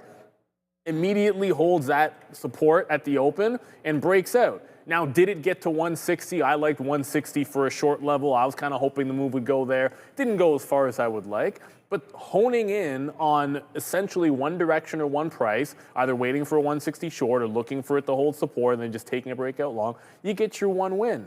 And if you look at RADX, what do you want to do off the open? The first thing it does at the open is break support. Okay, so you might be favoring the short, tries to break the resistance level up top, does not do so, and then it ends up in a bit of a trend down. So if you were laser focused on the other direction in RADX, you could have just found yourself, oh, now it's starting to go. You could have found yourself in the short. When you have big gaps, that stock becomes in play. And when we put out names in the watch list, you know, we're going to say this is the story, this is what it's gapping up. If you're simply always married to it's going to go up because of good news, it's going to go down because of bad news, you're going to find yourself in trouble. But if you can look for something in the pre-market, a pattern of action, a trend, a support level that either gets broken, once you show me you're not holding that at the open, I'm not going to like you, or once you show me that you are holding a level on iRobot that tells me, okay, you did hold this level, so all of a sudden I will like you to the long side, and then structure your trade from there. Because in play is the key, and then it's up to you to determine where the trade is going to be. And we all know the story, buy the rumor, sell the news. You've heard it a million times, so it's not always going to be the case that positive news is going to make a stock go up. But it is going to be enough to make you look at it.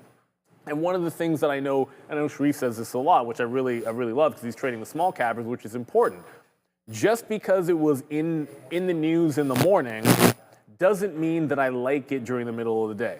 Is it above VWAP? Is it breaking fresh highs? Like, for a gapper and a runner, it's got to be doing things that are positive for you to want the long. It can't just be that there's a good news story out there. So we love the news. It's important. Catalysts are important too, but that just puts it in play, right? Like, it was a better long at the open on iRobot, the stock that was going bankrupt, or filed Chapter 11, I shouldn't say going bankrupt, filed Chapter 11, and then you had a positive biopharma story, and that stock trended down.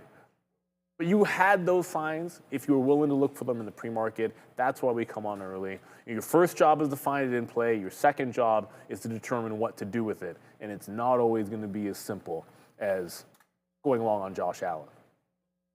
I had to. Now I'm going to go have some tilapia. You guys enjoy the rest of the middle day. Crazy. Well said, Neil. Thank you very much. I don't get tilapia, man. We put that DJ request in a long time ago. Well, you're a smart guy, bro. Yeah, dude. I remember there was like a couple of days when we had it, a couple of weeks where we had a couple of times, and I'm like, all right, that's it. That's it. Lunch lady, no more. No more, yeah. Yeah, No, yeah, she's. I got to give her credit. She's got thorough with that. Excellent, Yeah, excellent. she's She on will point. make sure that you get what you want, and it's like solid. Yeah. And if like Brendo and I started getting the wrong thing, she noticed on our behalf. Yeah. She's like, hey, I noticed that they're giving you this, this, and that. They're not giving you your salad. Do you still want that, or do you want to go back to your salad? So I'm like, wow, Raquel, you're on top of things, man. She knows what she's doing. Oh, she man. clearly does, And man. she keep that kitchen in order as well too. So watch out. So did Berta and 2.5 Men. Good luck there. CLYM right into the high of the day. Again, we added a couple of times into that 4 dip. Guys, it was basically a bottoming tail wick party here on CLYM right into around 4. And this is what I was saying. So I'm like, look at all these higher lows. And it wasn't just the higher lows. It was the fact that they were putting in, wicking lows, meaning that the buyers were stepping in quite aggressively there. The shorts even couldn't get a closing print towards the low end of the candle. All the closing prints were towards the high end of the candle. Alas, we are still zigging, we're zagging, we're still above the 10 EMA, which keeps me, I don't want to say confident in the trade, but keeps me, focused on the long, which is to buy off that 10 EMA into 4. If it dips back down into my entry around 403, maybe even a little bit lower, so long as it holds 4, we're going to be looking to get in a bit more here on CLY. I'm up 37%. I know a bunch of traders. Chuck of all trades, he's doing it live on this one as well. He says, Sharif, Joe, can you all put together all your lessons of the day on one video? That's a great idea, man. We'll tell Ram Ram to do that. She has a lot of free time these days. Shout out to Ram Ram. So there, she heard us. So there you go. You go back. She definitely. Did you heard see the us. love letter I left on your computer there? Yeah. A letter of love. The letter of love. Letter of love. I don't baby. know. What happened there? Do you actually see it that way? Because I saw it said the person remoted. I figured you were at home. I didn't think you were going to come into work. I had no idea. I had no idea because I was late. That's why. I was I'm like, hey, it's either. I said one thing. I'm like, you either haven't gone to sleep yet, or I don't know what's going on because Ram Ram was here in the kitchen bright and early when I arrived. Yeah? Yeah. I'm like, That's what's going crazy. on? No, Ram Ram's been coming in a lot earlier lately. I got to give her a lot of credit. Ramin, I don't know if you've seen the request. Is that people want a video of all the lessons of the day put into one? That'd be a pretty long one. Oh, Fabian, Fabian, that's not what they want to do, brother. They want to. Fabian, look, bro. If there is like something that he feels passionately about, it's gonna come pretty aggressive. I love it. Yeah, it's gonna come. Shout out to Fabian. He said, "I'll tell you what Fabian said straight up." What'd he say, said, "Don't Joey? be lazy and go through each individual one by one and get that done yourself. If you're that eager to figure out every single lesson, go through each individual video and I don't think it takes too much time to clip something and just put it as Neil's lesson of the day. But we'll throw the idea. We'll pass it along. Great idea as always. Don't forget, we don't talk about it too much, but the education center coming. Yeah, man. Of course, the campus program, man. We were so pumped about that, and it's our own in-house thing. The videos are by the Katina man, the Neil, Brendo, and myself. We all did them, and we're super proud of the campus program that's coming up. Release date, obviously, will keep you guys more apprised as we get closer to that. But we're super pumped about the campus program, and we really do hope it helps with a lot of people on the stream, because oftentimes we're always asked about what moving averages we use, what technical setups we have. So we're finally putting it together. All right, CLYM, we're still holding here. Here's 415. The high of the day is 418. I'm going to look for 4.25. That's my out. Or if it comes back into 4, holds, we're going to have a different look there. KC 526, SERV, SRVE, not serve, SRVE, she said, right? SRVE. No, Case, that doesn't come up. You mean SERV? That's like server robotics. I don't want to trade that. That's down 8%. Tag me again, Case. SVRE. Yeah, it's what I typed in, SVRE. There we go. I don't know why it wasn't coming up. My mistake. Give me a second to load it up. It's VRE. Sorry, Joe, SVRE. There we go. I don't know. I don't like this case. Not really. I mean, it popped up a little bit, 385, down to 342. It's tight range. It's up 14%, so you're not off base at all. $3 closing print from Friday, high of day 385, right at VWAP right now at 342. Look, Case, let's let this one make higher highs and higher lows. Clearly, it's having trouble doing that. It's still a series of lower highs, area crest, and another area crest, all successively lower. So I'm going to say no to this one, Case, but keep me apprised about what you're thinking. Let me know if there's some trade there that I haven't seen. I haven't seen properly. Here's what we're looking at.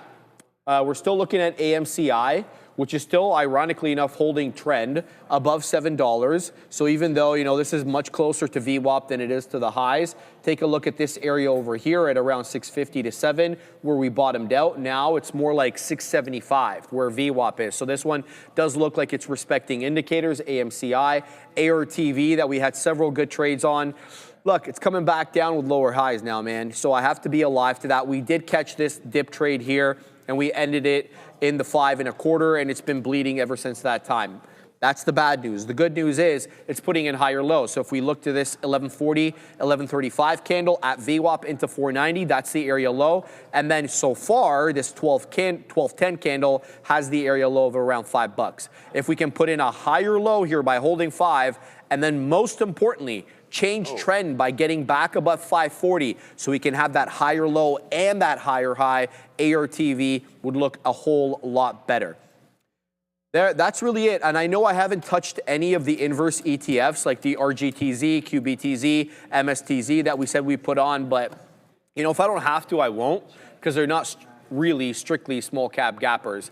There are things that I put on when the pickings are slim in the world of small cap gappers, Joey. So we're keeping an eye out on that. We've got 3 trades today: AMCI, ARTV, CLYM.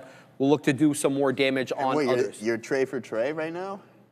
Pardon me? You're 3 for 3. You put on 3 trades. You're 3 for 3. Bang, bang, bang, bang, bang. That's 3. I'll give you 4 bangs on that one there, my brother. There it is. So we took 20% off here on NFLX. It did come back to our break even, but that's all right, man. We're not going to complain whatsoever. Wow.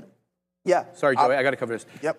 There goes CLYM into a new high of day. It rocketed through that $0.25 level. It is now a 428 high a day. We're punching in at 4 on this one, up 42%. Shout out to Chuck of all trades. I know he's a big boy on this one. He's holding from the 370s. My man, very strong, very respectful of trend. Again, not even a breach of the 10 EMA. A breach, Joey, let alone a closing print.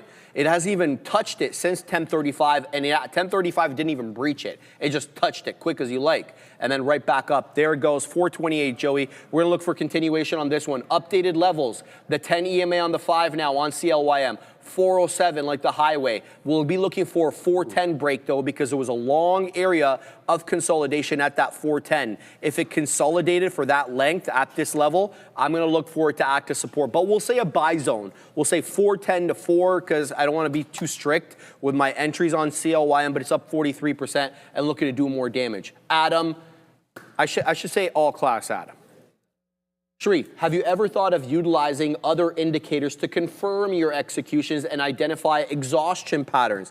I do, but I'd like to keep things super simple, especially when you're doing things on the fly. Now, if you're gonna do something like swing trade, Adam, personally, I'd look at a lot more indicators and a lot more than what I'm looking at right now. But when you're talking about these small cap gappers, it really is about timing and trend. And I don't really, personally, I just don't think I really need all that much more. But I did like the idea by the chat for the updates that I should do to the morning note to throw in that RSI indicator on the daily so you guys have an idea of whether it's overbought or oversold on a daily time frame. And I will be doing that. Hopefully, from tomorrow. I'm sorry, guys, today there was no morning note as I had a dentist appointment, but morning note will be back tomorrow every day until Friday. But great question, Adam. Personally, I don't think that I quite need it for the intraday trades, but the more the merrier when it comes to swinging. But you ever suffer from analysis paralysis, Joey? Dude, I have one indicator. I mean, I do. Yes, I'm not going to sit here and say no, but I don't play that game of like, this and that anymore, to be honest with you. I mean, you guys look at my charts from most of my swing trades are literally, I'm just looking at this. I used to use Camarilla pivot points back in the day, Sharif. In my opinion, I think that's one of the best indicators. One, why? Because they're preset daily. Love that. And you cannot manipulate them. How are they different from regular pivot points? So it's the equation, but pivot points, I know if you're talking about like Fibonacci's, you place them, you anchor them from a specific level, and then you stretch them out, do whatever it is. But as for Camarilla pivots, everything is preset. Preset. Yeah. So you cannot manipulate them whatsoever, and they're there for the whole duration of the day. And then come the next morning, they open up using the previous high-lows calculation. Yeah, that is pivot points. High, low, and close, right? Something pivot along points those are lines. based on that. A slight different mathematical equation on them. So that's the reason why I like them. But other than that, guys, personally, I just look at this. Like I'm looking at what price is telling me, and I use the volume-weighted average price on my intraday charts. Other than that, no. In my earlier days, I had all of the moving averages. I had a couple other things in that, but I tried to keep everything relatively simple. I had the 9, I think it was like the 9 EMA, then the 20, 50, 100, 150, 200. And I'm like, yeah, I only need one thing anyway. So yeah, that's how I personally rock and roll, to each their own at the end of the day. Now, to the individual in the chat asking about Abercrombie and Fitch.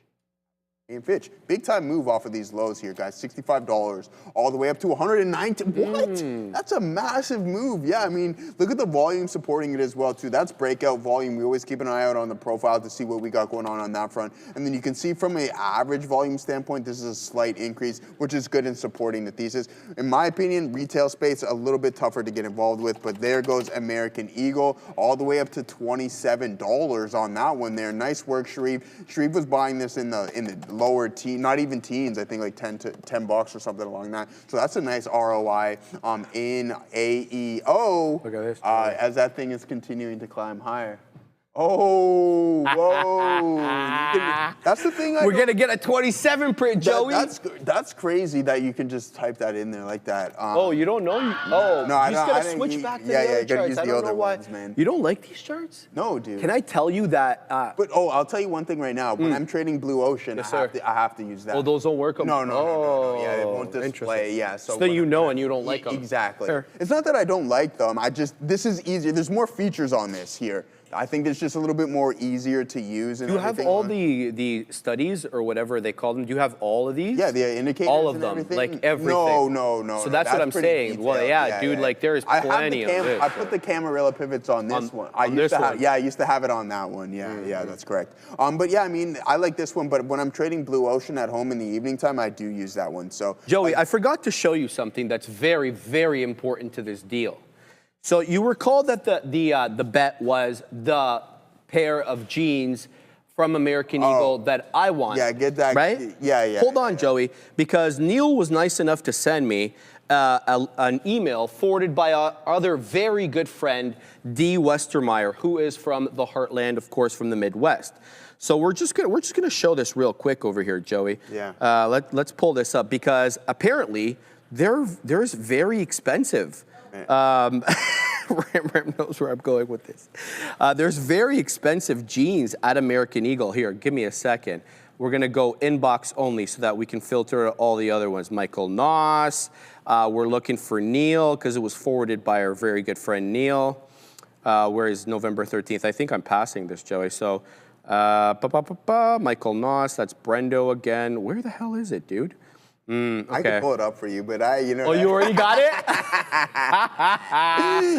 There it is, Joey. You see that, Neil?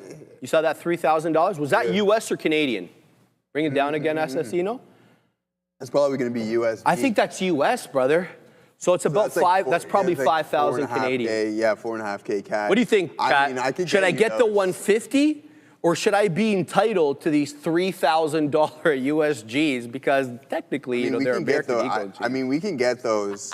Yeah, I like that, Katina, man. You need to be able to buy them from the actual website in itself. I like that one. Who said that? Oh, it doesn't matter who said it. Yeah, but you don't get to make up the rules, brother. Baby, that's my boy looking out at me. I mean, hey, man, we can get you those, but just you're going to starve. Milo won't be eating for some time. I'll be eating ramen noodles, and if you're okay with that, then by all I'm definitely means. not okay with that, obviously.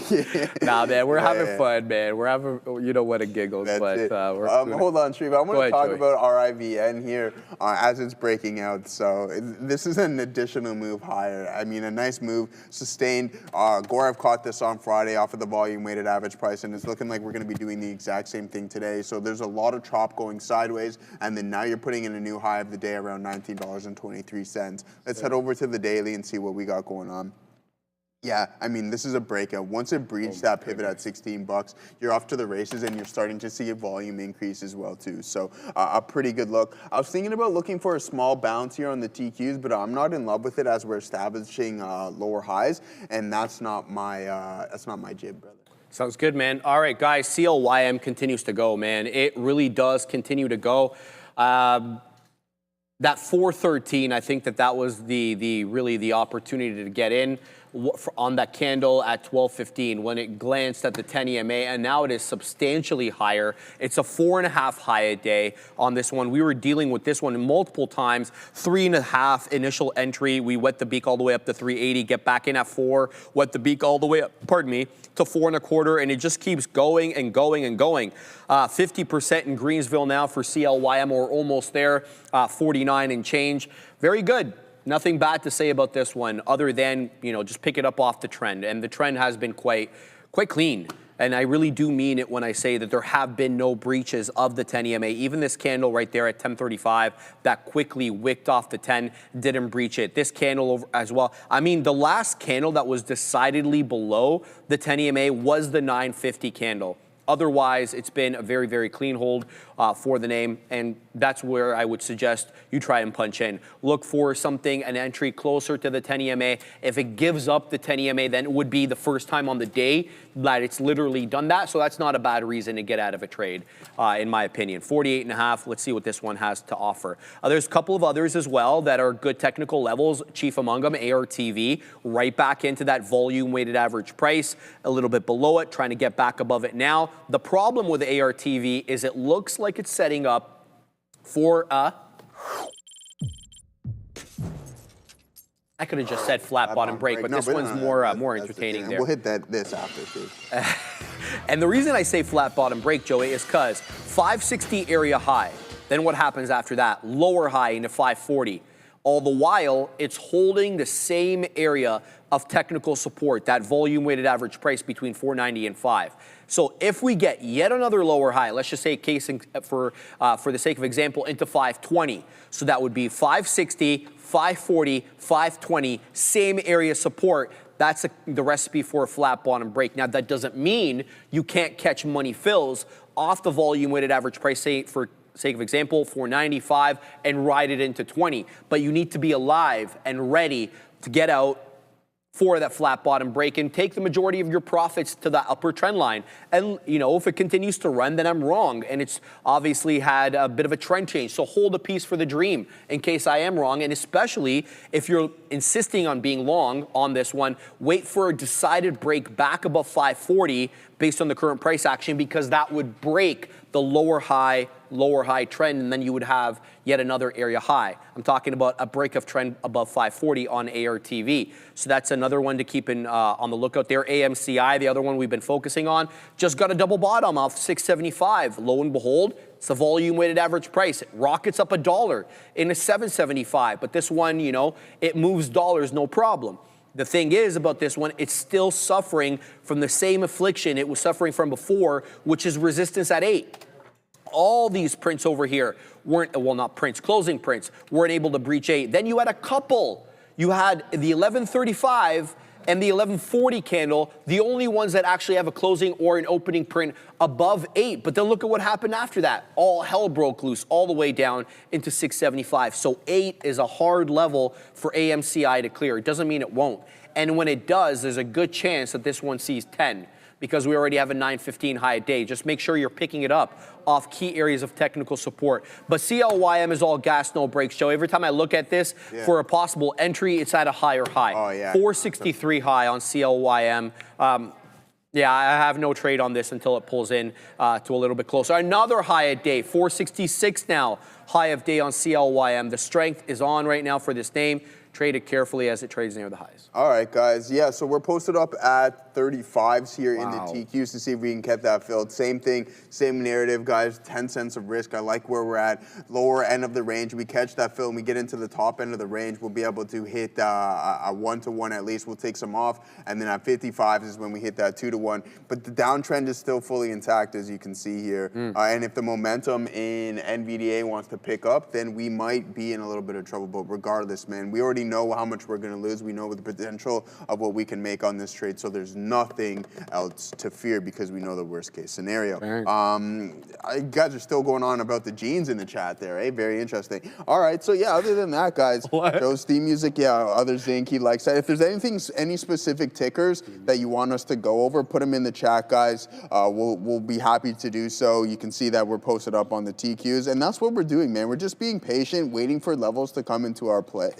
onto our lap, and then taking the trades based off of them. We take what the market gives us, 1-to-1, we get out, break even, no worries about it. So you lock in a little bit of profit right here, and then you move on to the next potential setup. If you like it again, well, guess what? You've locked some in, you got out, break even, and then you can just post up right again at a specific zone. We could have done that here on NFLX, considering it has been our better trader on the day. We go 2 for 2 on Netflix, and we go 1 for 1 on MSOS, but we get stopped out there on IBIT. So that's totally fine, man. What is it, 4 trades, 3 for 4, and there it goes. A nice bounce in the TQs, not filling us at that specific level. I'm not even in it, Sharif, to be honest with you. I was posted up at the lower end of the range. We could have took 40s, but getting slightly greedy with that price and extremely picky, just in case there was an additional liquidity grab, then it's like, all right, lick grab, take my order up, and then move a little bit higher. That's essentially what happened to us twice on Friday. We were the bottom wick. They were just absorbing,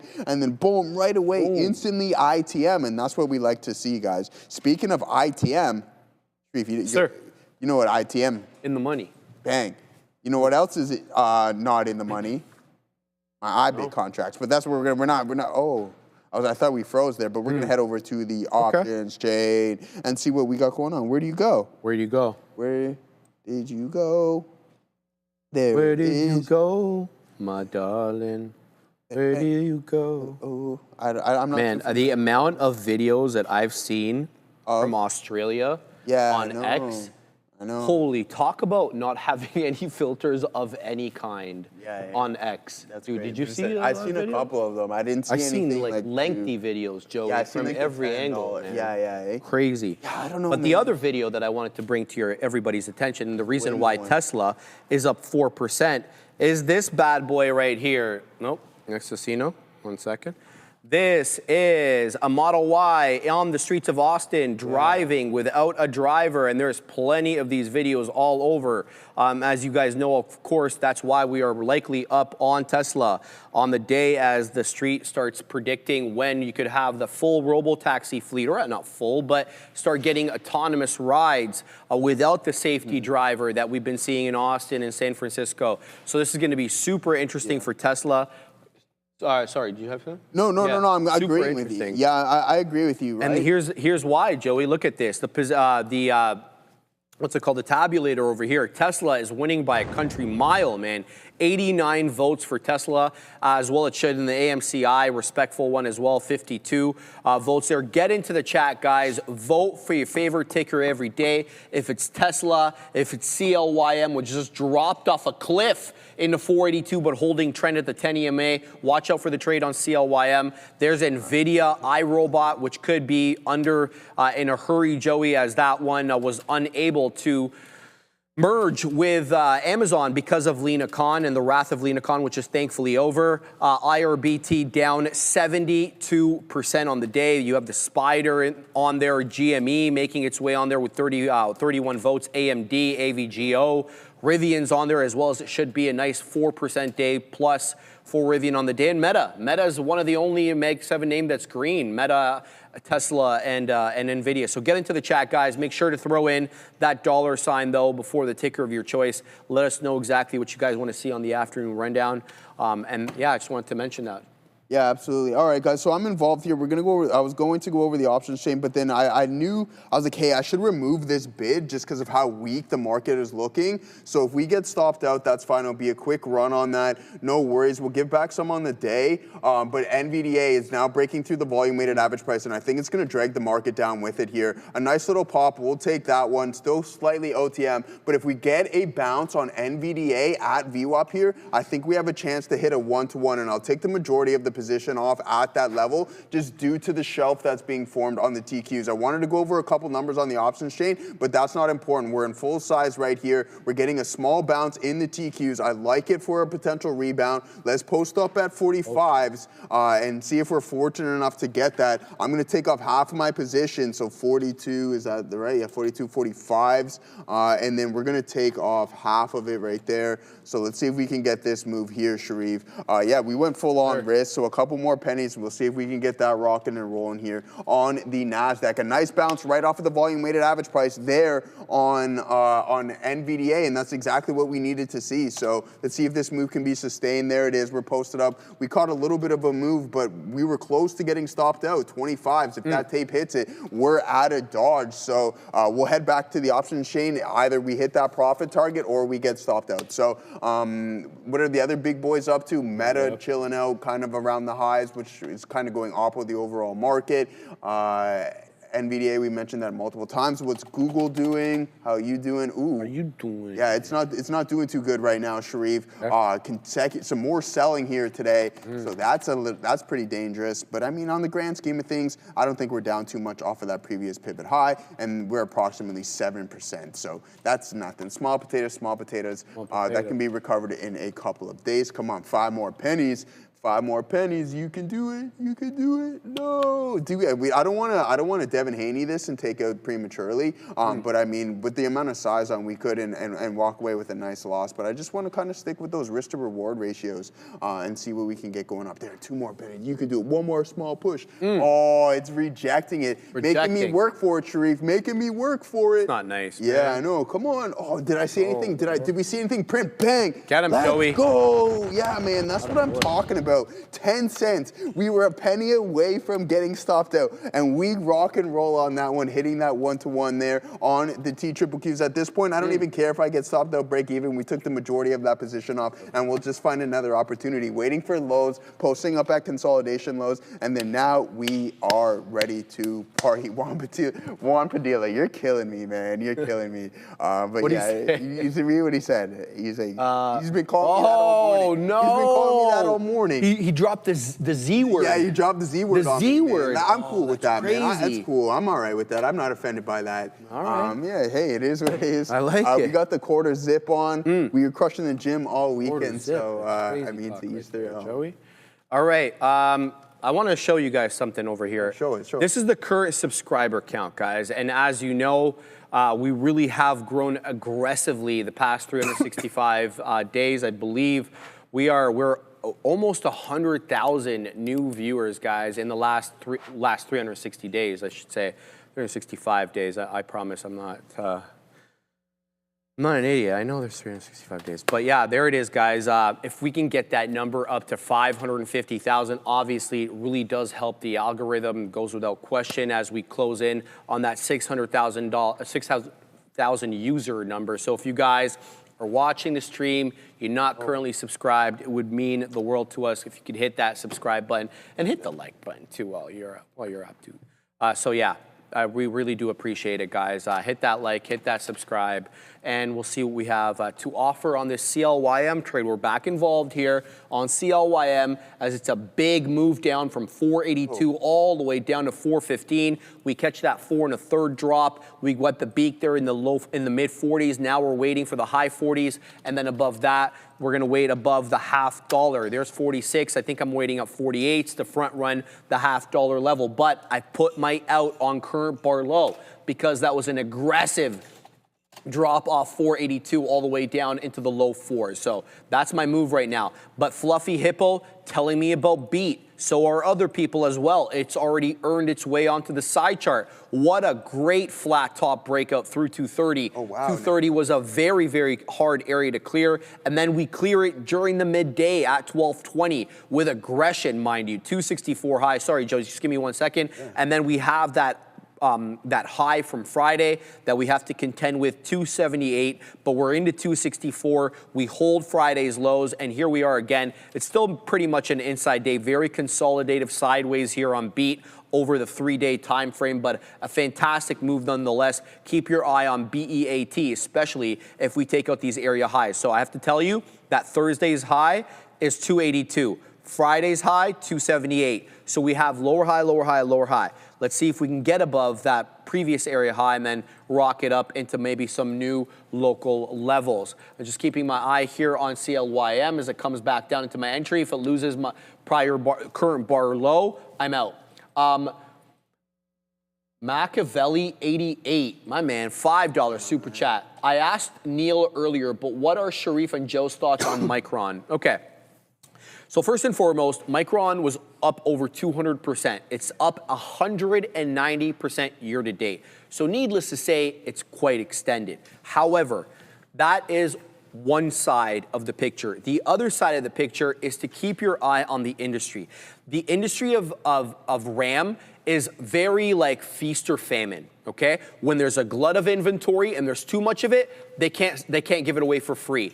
When there's not enough of it, they're willing to pay whatever they can get their hands on. Right now, we find ourselves in the latter situation as opposed to the former because of the build out that's coming out next year or projected to be coming out. These whatever SMCIs, Dells, HPs, all the people that are putting together these AI server racks just can't get their hands on enough of it. Go ahead, brother. Joey. Yeah. Let's go, man. Oh, there we go. Another pop, 2-to-1 right there on TQs. We were patient on that. We did take half of it off. We're now currently sitting on approximately 40% of our position on the TQs, posting up right at the low of support. Dude, we were a penny away from getting stopped out there, Sharif, and we were able to hold on to that. Great trade, and then we run into 54, so almost a 2-to-1. Bang, bang. Sorry to interrupt you. Continue, my brother. Absolutely. So what I mean to say is, if your if your fundamental look hasn't changed on Micron, and you still are of the bias that there's going to be a huge demand for high bandwidth memory next year because of the AI trade, then the price on Micron, albeit up 190%, is a good price. If, though, you're looking at it from the sense of maybe this AI trade is a little bit too extended for my liking, then maybe this is not the right move for you. It really does come down to your fundamental look. If you want to look at it from fundamentals, if you want to do technicals, then if it loses support, it loses support. I mean, that's really all I have to say about that. But I don't personally think that we're going to see the AI kind of winter that a lot of people are talking about. I think that there is more to be had. Now, I don't think that we're going to get the same winners, though. That's the thing. And I've talked about this ad nauseum. I'm going to talk about it again. Application-specific integrated circuits. They are going to be disruptive, especially to the products that are super high margin. NVIDIA, I'm looking at you. AMD, I am looking at you. I really do mean that, though, because as these hyperscalers look to scale, but they also want to save costs and they also want to have the best product out there, well, they're not going to likely want to punch in to the 80% gross margin or the 70-some-odd% gross margin product that NVIDIA has. They're likely going to want to get into something a little bit more cost efficient. And that is, of course, application-specific integrated circuits, which Broadcom helps with, Marvell helps with, but can also be designed in-house. We've seen Apple bring that in-house. Doesn't mean the other hyperscalers are going to do that. We've seen the tie-up possibly with Meta and Marvell. We also got word about Marvell and Trainium. That was in question whether or not Amazon was going to continue that relationship with Marvell. The CEO of Marvell coming out last week and basically saying, look, all that's absolute bogus. The deal with us and Amazon is on. So if you're biased pro AI trade going into the future and into next year, then the RAM has to go along with it. That's kind of my really, really long-winded way of saying that I'm not bearish on Micron. Joey. Yeah, fantastic stuff, brother. Here goes the TQs getting a big-time rebound here.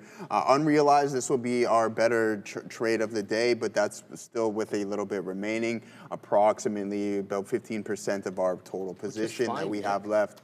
Pardon me? Oh, I'm just talking to somebody in the chat. Okay, yeah. So yeah, Joe, did you see the interesting print on Google? I did at that 5-minute low, Gaurav. Yeah, I was looking at that, and I'm like, okay, nice. This is going to put a little bit of probability in our favor, just in case, because the market was selling, and then we had NVDA bounce right off of the volume-weighted average price. So we had a lot of things just kind of coming together and working in our favor for this TQ's long. Guy, we were a penny, literally almost 2 cents. We were 2 cents away from getting stopped out, and then we got that move to the top side, 35s up to 65s. So a nice little we got out at a 1-to-1 at the end of the day, but we're still holding a little bit of our position in order to do so. So yeah, I mean, there's Google. This is what Gaurav's pointing out, man. The guy's a master of volume price analysis at this point. So yeah, I mean, if I could give you your black belt in it, I would already, because this guy's gone from 0 to here. Real, or I shouldn't say 0, that's a little bit dramatic. But he's gone phenomenal since trading this stuff. Like it's really like, I don't know what the word is, but it's just like, wow, okay, like, yeah, you're doing it, bro, like big time. And I say that wholeheartedly, like, congratulations. This guy's been killing it for an extended period of time. Right now, there's an indecision print right there. And I couldn't be happier for the individual, to be honest with you. So Gaurav, one of the first individuals, when I first came on the show, him and I just gelled right off the bat. I remember that. And to this day, so shout out to my longtime friend Gaurav. There goes Meta breaking out the high of the day. Now to 651, help dragging the Nasdaq up. So if we get this sustained move, man, we might rock and roll in the TQs and head towards the volume weighted average price. That's going to be right around 52.77. So not too bad of a look whatsoever. And if NVDA decides that it wants to participate and Google wants to climb a little bit higher, then it's party on, Wayne, and party on, Garth. Let's see what Microsoft is up to, starting to curl over here as well, guys. So these big boys looking like they want to climb back towards VWAP and even north of it, establishing new highs of the day. The VIX is what we got. I was headed to the options chain, but we got distracted. So we'll hold on off of that for a little bit. But yeah, here it goes, man. We're still cooking up. Netflix was a missed opportunity, right? Like, I mean, I don't know, missed, but anyways, there it is. We take it along, and now you're climbing up to 94.20s. We were in approximately at 93.80s, and then you get that nice bounce off of the lows on NFLX. All right, guys. I got out of my position on CLYM. We got out at 60s, having gotten in at 30, so we take a third of a dollar move there. This current candle does have a lower high. So prior bar at 1240, prior bar high 458, current bar high 55, prior bar low 435, current bar low 38. So we're very much an engulfed candle right now. If we make we have a lower high right now. If we make a lower low, then I'm not really interested in CLYM until it comes into much more appropriate levels. I don't know why VWAP's not updating on that one, so let's refresh it and see where VWAP's at. VWAP's are a little bit higher than 4. I want to say like 4 mid-teens. 413, 415, something in and around that line. But it does feel like it might be time now to weasel into a trade on BEAT, B-E-A-T. Now, this one was running last week because I remember specifically singing the Michael Jackson song. That's kind of how I know there. Beat it, right? So here's the deal. This one has a current area low of 52. There, oh, wow, just rocketed up right as I was about to punch in.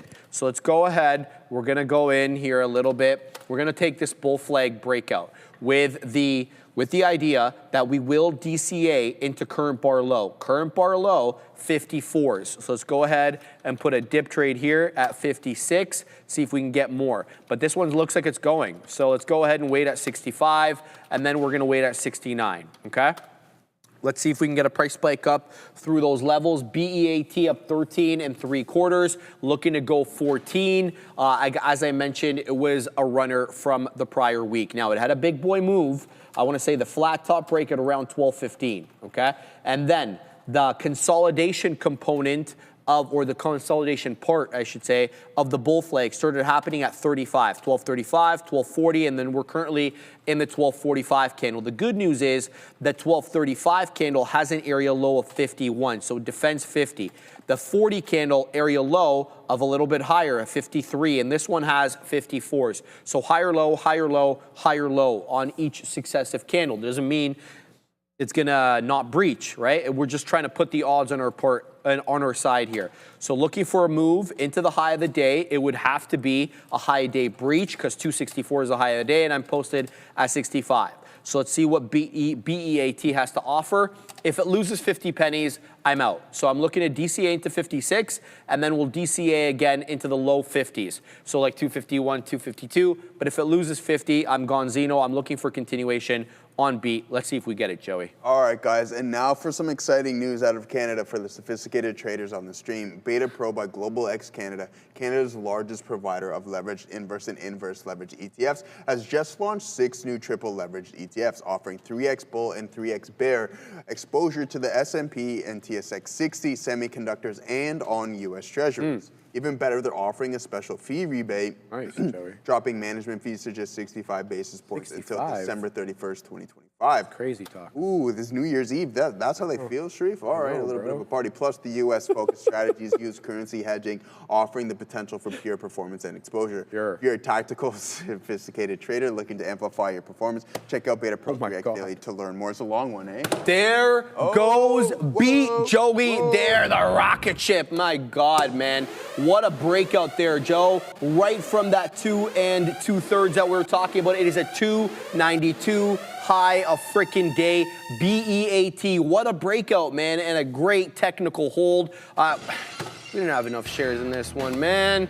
And we didn't get the dip trade either. Joey's big breakout right now. Watch for the rejection, though, at $3, 292 area high. Here are the technicals as I see them. I see a consolidation buy zone between 250 and 260. That could be a buy zone, I would say probably towards the higher end of that level should it come down. That's zone number 1. If it loses 250, I think the trade is over, even though VWAP is at 240. I don't think that would be a good trend given the candle that just closed at 1245. So BEAT looking real good, at least for the moment. I'm looking to pick some more up between 260 to 250. Nice breakout there on beat. Shout out to my man Ron Miller. Beat, oh my God. What happened, Thank God I didn't read that. Let me read it, man. What did Ronnie say? He's killing me, bro. Oh, is it a Yeah. Thank God I looked at that. I'm like, nope. Shout out to Sergio. He asked you if I was a good karaoke singer, and I'm like, I haven't even been in years. I'm absolute trash, bro. Trash. You're not supposed to be good.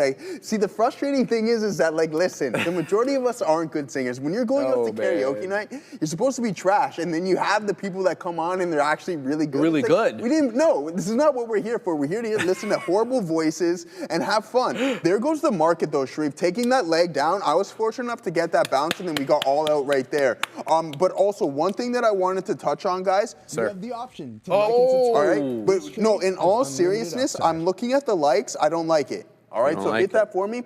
But one thing, so we have 147,000 subscribers.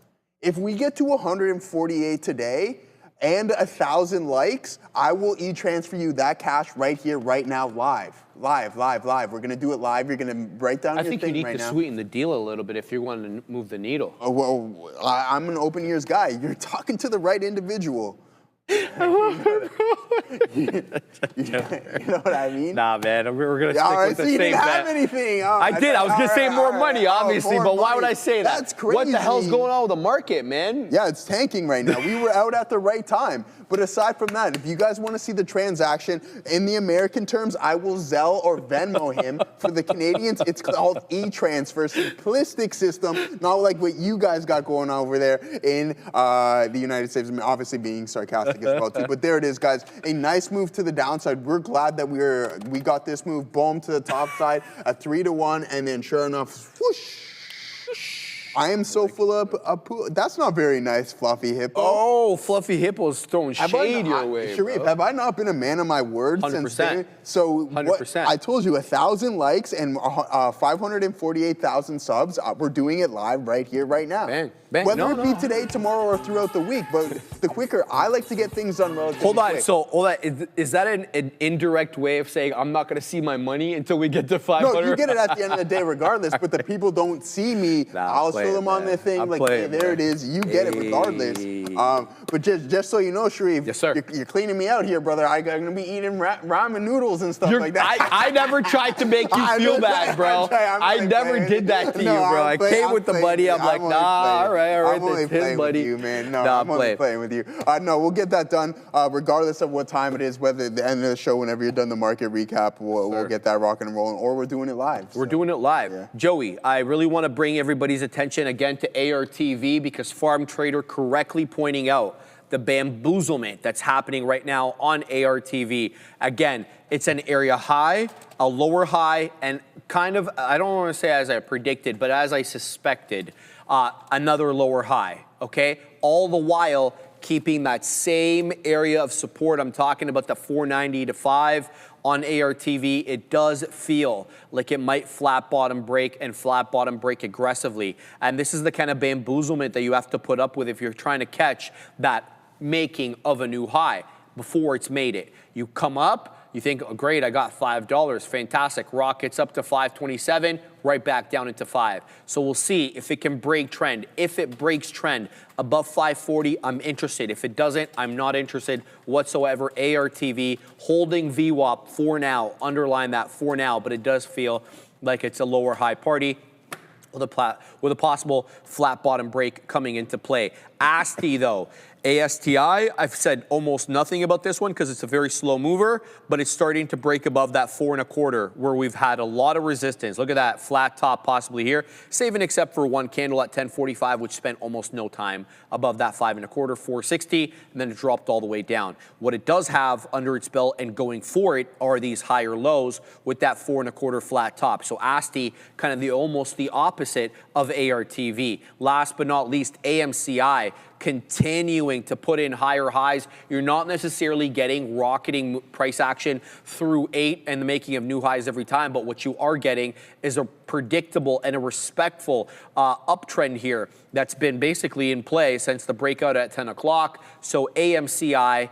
looking real good, but having trouble through 8 as it's been having almost all day. So AMCI in focus for me as well. And then BEAT, we got out of this one a little bit early. Now a new candle has opened up, so we have a prior low off which to base trend. Prior bar low, 270. Current price action, 76. A type of trade that I wouldn't mind taking to give to you guys is if you were to enter here, you could put your stop at prior bar low. That risks 5 or 6 pennies. Now, there is a chance, of course, with having such a tight stop, you're going to get pushed out of a trade when, in fact, the trade was right because you didn't give it enough room. If that ends up happening, you can always get back in. But, you know, there's always a chance that you have a great look on a trade and your execution is poor. That's kind of normal trades around here. So here we go. Now this is going to make a higher high. So now we have a higher low and a higher high on BEAT. Let's see if this is going to be bamboozlement because it's setting up here for a possible consolidation area and a bull flag continuation. Let me make my case to you guys. The bull flag, the first bull flag starts at 12:15.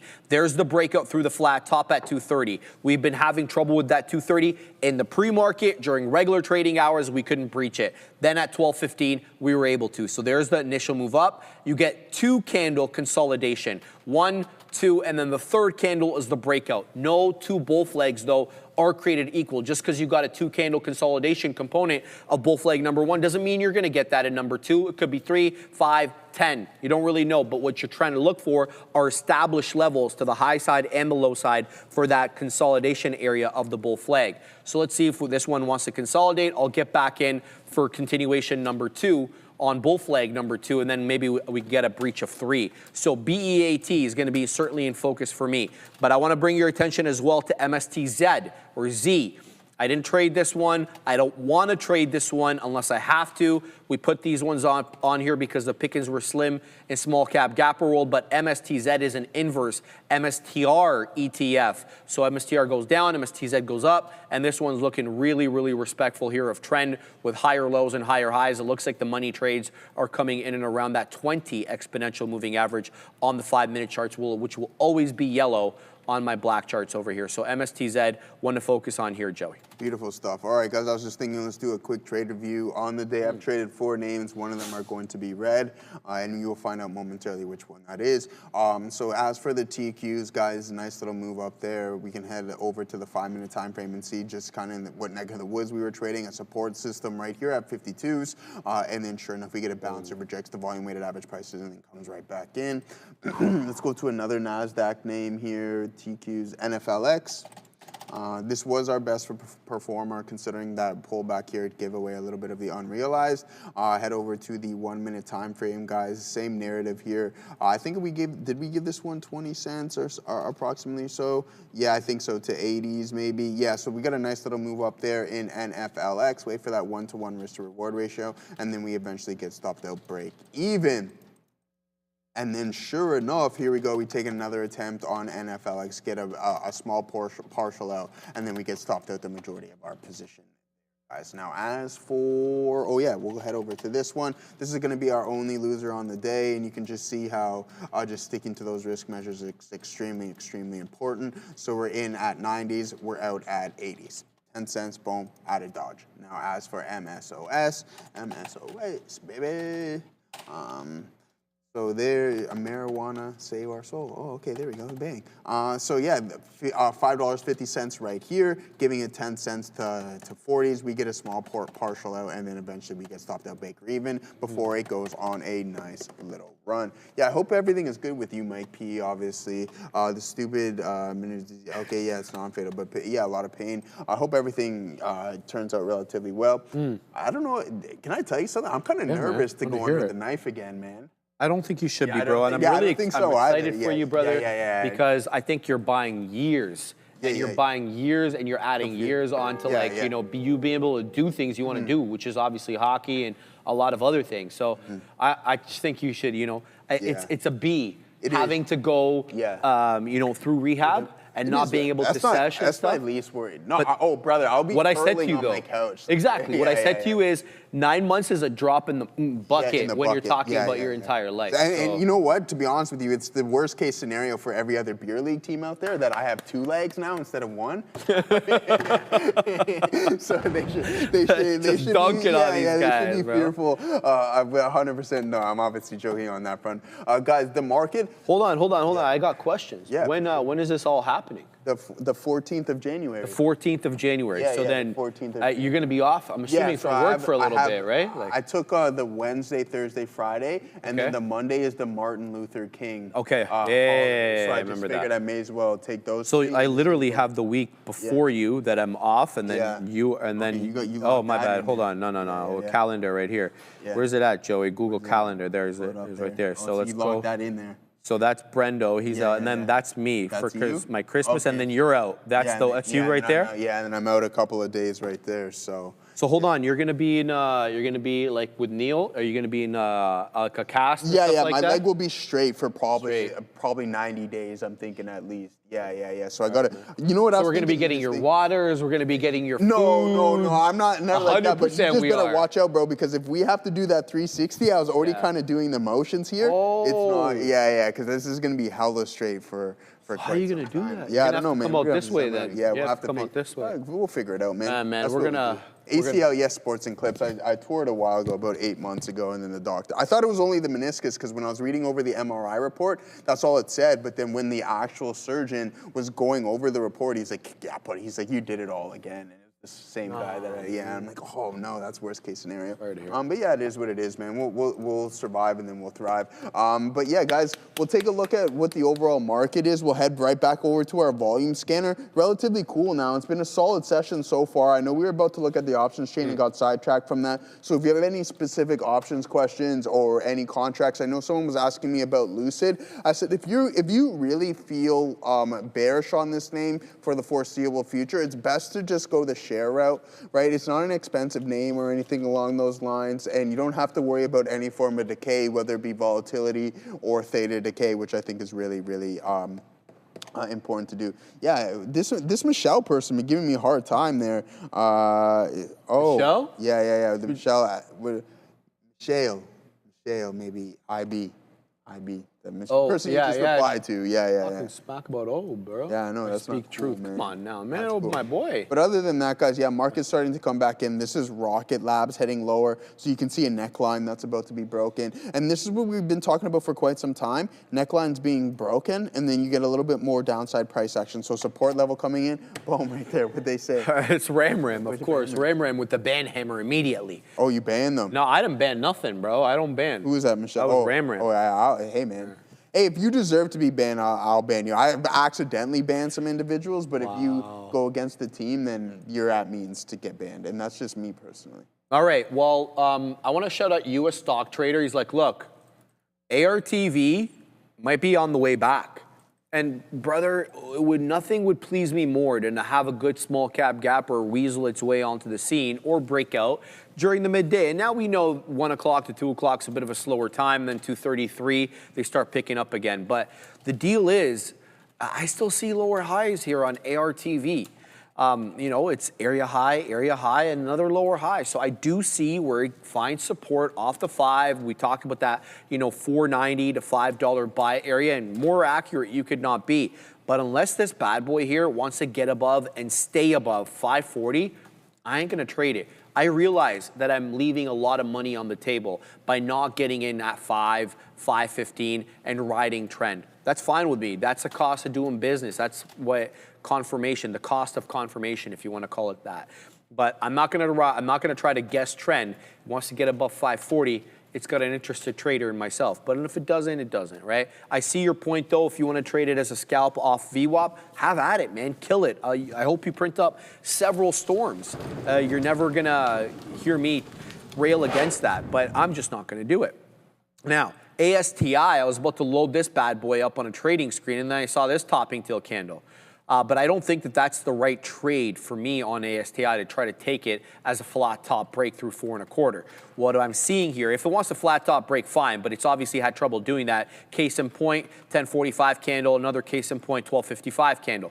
But if it wants to put in these lower highs and continue to ride the higher low trend, well, then I can build my position in at 405, 4, maybe wet the beak for a 20, 30 penny winner on ASTI. It's not up big. It's up 35.5%, trading at 4.25, which is not a bad look at all. So ASTI, I want to mention this one because it does quite look good, right? ARTV might be breaking out above 540 real soon here, and if it does, stock trader, we're gonna give you a round of applause and hope you print up several storms on that side.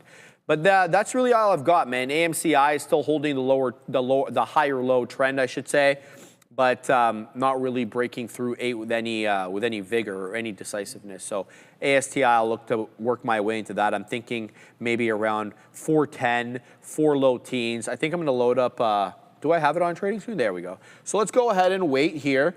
We're gonna go 4 mid-teens. We're gonna go ahead and 415, that'll be our initial entry on ASTI. If it loses the area trend, then we'll get out. Simple as that for me. You guy, 33, Joe, Sharif, do you think the market will have any sort of upward movement today? Brother, we're not even that down on the NQ. We're down 1/4 point on the NQ. We're down 0.14 on the ES, 0.14 on the Dow. It's really the Russell that's taken on the chin today after making all-time highs last week, down 2/3%. So I don't think we're down that much, but let's take a look at the future. Load at the future here, Joey. Ram, did you see the bet? Did you hear about the bet, Ram? Take a look at AEO.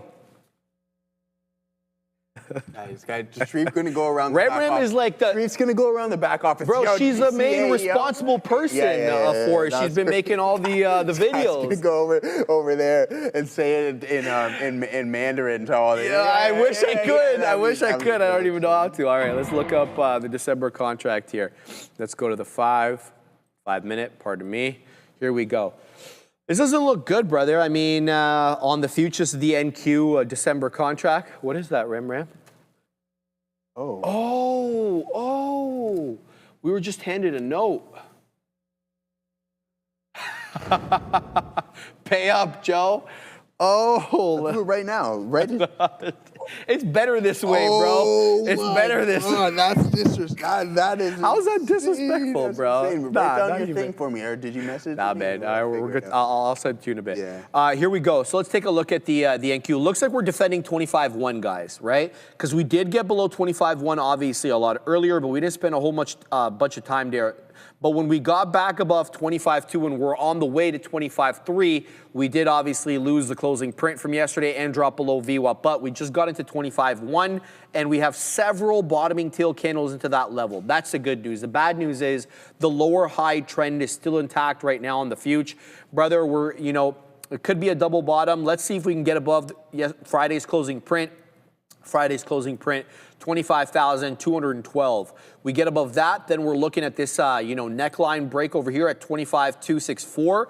We get above that, then it's smooth sailing, possibly into 25.4, where we got up this morning. We were up nicely on the day. So from the lows to the high this morning, we were up almost 0.75% on the NQ before all hell broke loose to the downside. So there's a chance. There's a chance. You never really know how this is going to work, right? So try not to guess. Try to, react to the price action. That's I would say about that. So that's all I got there. Raminia Mal. I like that, Rowan Joe. That's a good one, man. Raminia Mal. Oh. That's a fantastic one. I like that kid, man. Barca's first, bro. Barca's first by a while. Madrid's crap in the bed this year. He's partying really hard, eh? You see that? That's not a good look. That's not a good look. He should be partying.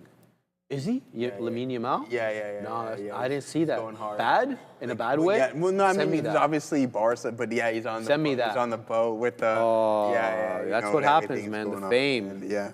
At that Fame. age too, though, man. Yeah, Think it's about not it. good If you look. had that at that age. 100%. 100%. Of course. I'm not going to pretend like it wouldn't be. Yeah, It's just exactly. absolute lies. But you always, you know what, bro? I'll take wisdom over intelligence any day of the week. Because Yeah, for sure. intelligence, you can be really smart, know how to figure stuff out, but you can just be a dumbass at navigating life. Whereas if you have wisdom, you're less likely to make mistakes and kind of keep the boat afloat. That's why, I think when I get a little bit older, Sharif, and I start coaching hockey or do whatever in the world of hockey, I'm gonna look for the kids. Obviously, you want talent, but you want the kids that work harder. I'm an individual who likes the ethic more than the natural talent. I gotta agree with because that. the natural talent, they think that you can just kind of pass by in life because you're naturally good. No, I want the kid who's willing to go in there and die every single day to take your position. Well said, man. That's It's very complete good point, dogs. man. But yeah, we have a super chat here, brother. Let's get back into it. Carnaby Street, $5 Carnation Street. That's what it reminded me. Remember that show, Carnation Street? Yeah. My aunts and uncles used to watch it. And the show Little Britain, hilarious stuff. But $5 super chat, guys. Thanks for all the content, boys. Find myself saying your phrases all day long. Hammer candle, big boys are live, etc. Yeah, man, that's what we love hearing. We're doing it live. We just kind of get our phrases and they stick, right? It's like Mike P. DeRider, that's a fact jack. We took that one. We take a lot of stuff from you guys as well, too. Absolutely. But Carnaby Street, thank you very much for that super chat, brother. You ever heard about that show, EastEnders? It's similar to Coronation Street. It's not the same. No. Did you say coronation or carnation? I don't know what it is. Coronation, same, potato. Potato. Yeah, because I figured that's what you meant there. Yeah. Coronation Street, and there was EastEnders was new. There's when I was in England. It's about the kids in elementary school or in school. I never watched it. I just hear about it. Okay. I'm assuming it has something to do with East London, because EastEnders usually means East London. What's that show about those kids that are in London? I think it's called something along the EastEnders. Is it EastEnders? No, I don't know if it is, but it's hilarious. Man, English humor. Eastbound and Down? No, that's an American one? show. Okay. No. Mm-hmm. I think it's like what is that show, man? Which one, Joey? The one. It's not EastEnders, but it's about these kids, the In-Betweeners. Yes, thank you, the In-Betweeners. That is hilarious. That's a hilarious show. I don't know anything about that one. It's pretty funny too. Yeah. Have you heard of the show called Two Own Goals? Oh. Hold on, I know that the last goal with Gabriel Jesus was an own goal, but I saw your message earlier. I meant to respond, T-Money. I do apologize. But I'm pretty sure the first goal was not an own goal. I don't know why I'm thinking that it wasn't. Give me a second over here. Who put it in, man? Oh, it is. That was a set. Yeah, but that was a deflection, bro. That was going in the net. So I don't think that first one was an own goal. The second one, though, I'll give you that. But you know what doesn't care? Ooh. Oh. A 3 points. Ooh. Shout out to T-Money. A wise man can be a clown, but a clown can never be a wise man, Mr. X. Positive Insights 2020. I like that comment. I like that one, too. I like that one. What else we got, guys? Look, I got into a new trade now. We're in here on ASTI for a money fill. We're going to get the beak wet there at 25s. So I did get the money fill right down there, I believe, at 15, showing me 21s. It just showed me 25s. Let's go post a little bit higher now. Look, if it's gonna hold trend, we'll get involved. But if it's going to lose trend and start making, you know, aggressively lower lows below the trend line showing itself on my chart at around 410, then I get out of this one. There's the $0.25 again. That's showing up. We got 15s on. We're looking at wetting the beak now at 33 on ASTI. Let's see if we get that trend into that level or what the situation is going to be. ARTV, I got wrong. Let's just call it a spade a spade. Shout out to US Stock Trader. You got it right. I got it wrong. There it goes through 440, and here comes 450. Sorry, in fact, I think it just touched 450, but dropping back down now into the 30s and 40s. Watch out now for the breakout on ARTV. High a day on this one, 560. We just flashed 550. The reason I'm excited about this one is because it broke trend. It made a higher high than the candle that printed at 1155, which the high of which was 539. So it does get above 540, but I hope it's not one of those where, you know, we just momentarily spend a couple of seconds above the level and then drop back down. Hopefully it won't be that. Hopefully this one will rocket back up into 560, and then we'll be talking about a $6 level on the day. So ARTV doesn't look like it's quite done yet with a clean hold at the volume weighted average price. Let's see what this one has to offer us, and then we'll get into that one. So that's what I'm keeping an eye on there.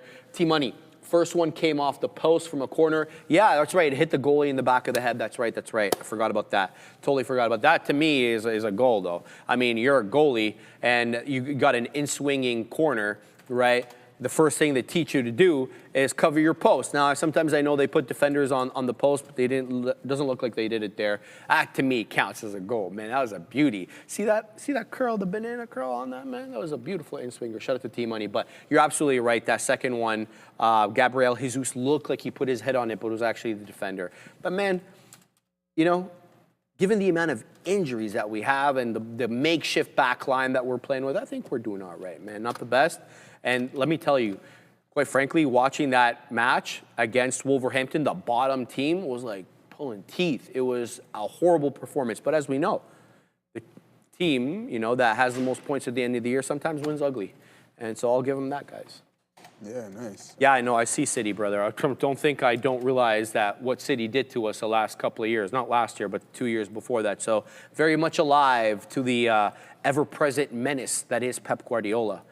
Even though Rodri out again, but they're playing fantastic without him. But Doku is out now. You see that? Now they're going to have to bring in Marmoush for sure, because Doku is going to be, I think they're saying 6 to 8 weeks, and Doku's having a year, man. Doku's having one of the best years, Jeremy Doku, that I've seen since he moved to City. Shout out to the Belgian, man. He's a fantastic player, got speed up the yin-yang, pardon me, but I don't know. Something was missing, but something ain't missing this year, I'll tell you that. He's making defenders look bad. Shout out to Jeremy Doku.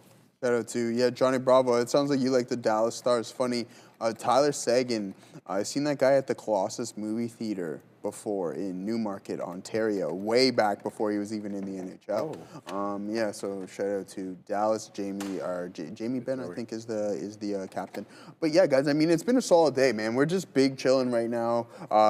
We put on a couple of solid trades. We take one loss on the day. There's a couple opportunities that I'm looking at. I mean, we have Google, a nice bounce off of the lows. A lot of individuals in the chat, including Gore himself, was like, yeah, that's a nice print. He's long TQs as well, too, around the 30s, getting a nice move. Yeah, I mean, there's something in depth that I think I want to touch on. We don't do our lessons of the day anymore, but we'll get into it a little bit later, and it just drastically, it helps. But yeah, as for meta guys up to 651, let's see if we can get an additional dip buy on this here. I mean, our average is already it's at 611 or something like that. So I think now could be a good opportunity because you almost reject the entry of this gap to the penny, and then you bounce right off of it and come back in. So if it does break through the support level around 633, then we'll grab a little bit more as well too. So sitting on some dry powder and slowly deploying it. Yeah, exactly. Not the powder that goes on the dry powder that goes under the old lamp there, Shreve, but so the other stuff that you know what I mean. Yes, sir. So, no, as for the SPY guys, a choppy session, right? We've seen NVDA took a while to break down, but then it rebounded immediately. After that, after a liquidity grab to the short side, it does put in a new high of the day, but ever so slightly. So that's not too bad of a move whatsoever. Now you're heading right back towards the neckline, which has the ability that it could break. And then there comes the TQs also coming back in at 52.30. Gaurav, I'm going to message you on X separately because I think you should, of all people, obviously I want everybody to know, but you, just considering our styles are relatively same, I'm going to DM you and send you something there later. Tesla, cool stuff. But let's take a look at SLV, guys, on this, because this is what we're going to do. What are you doing, Joey? Oh, no. Dang. Yeah, some big time stuff there. Obi's got his rocking and rolling there momentarily as well too, Sharif. Who? Obi. He's got his algo pretty much running now. Oh, I didn't even know Ob was in the midst of making an algo. Yeah, brother. That's why every day I'm at 2 o'clock I go over there to go talk. He's back in there, right? The ish with Jose and Chow and stuff. Chow. Highly intelligent individual, obviously. But yeah, as for I get a lot of my Mandarin tips off. Off of chat, yeah. Dude, you didn't even see us when you came in on Friday. I think we were talking and we were working. Jose and Obi were working on his thing. Okay. And you come in storming into the algo room. You're like, chow. We're trying to concentrate, but you didn't know that we were there. I never care. Yeah. You didn't know that we were there, man. All I want to do is ask my question, and he wants to and trade. We're all looking at you like, brother. I didn't even know. No, this. I know.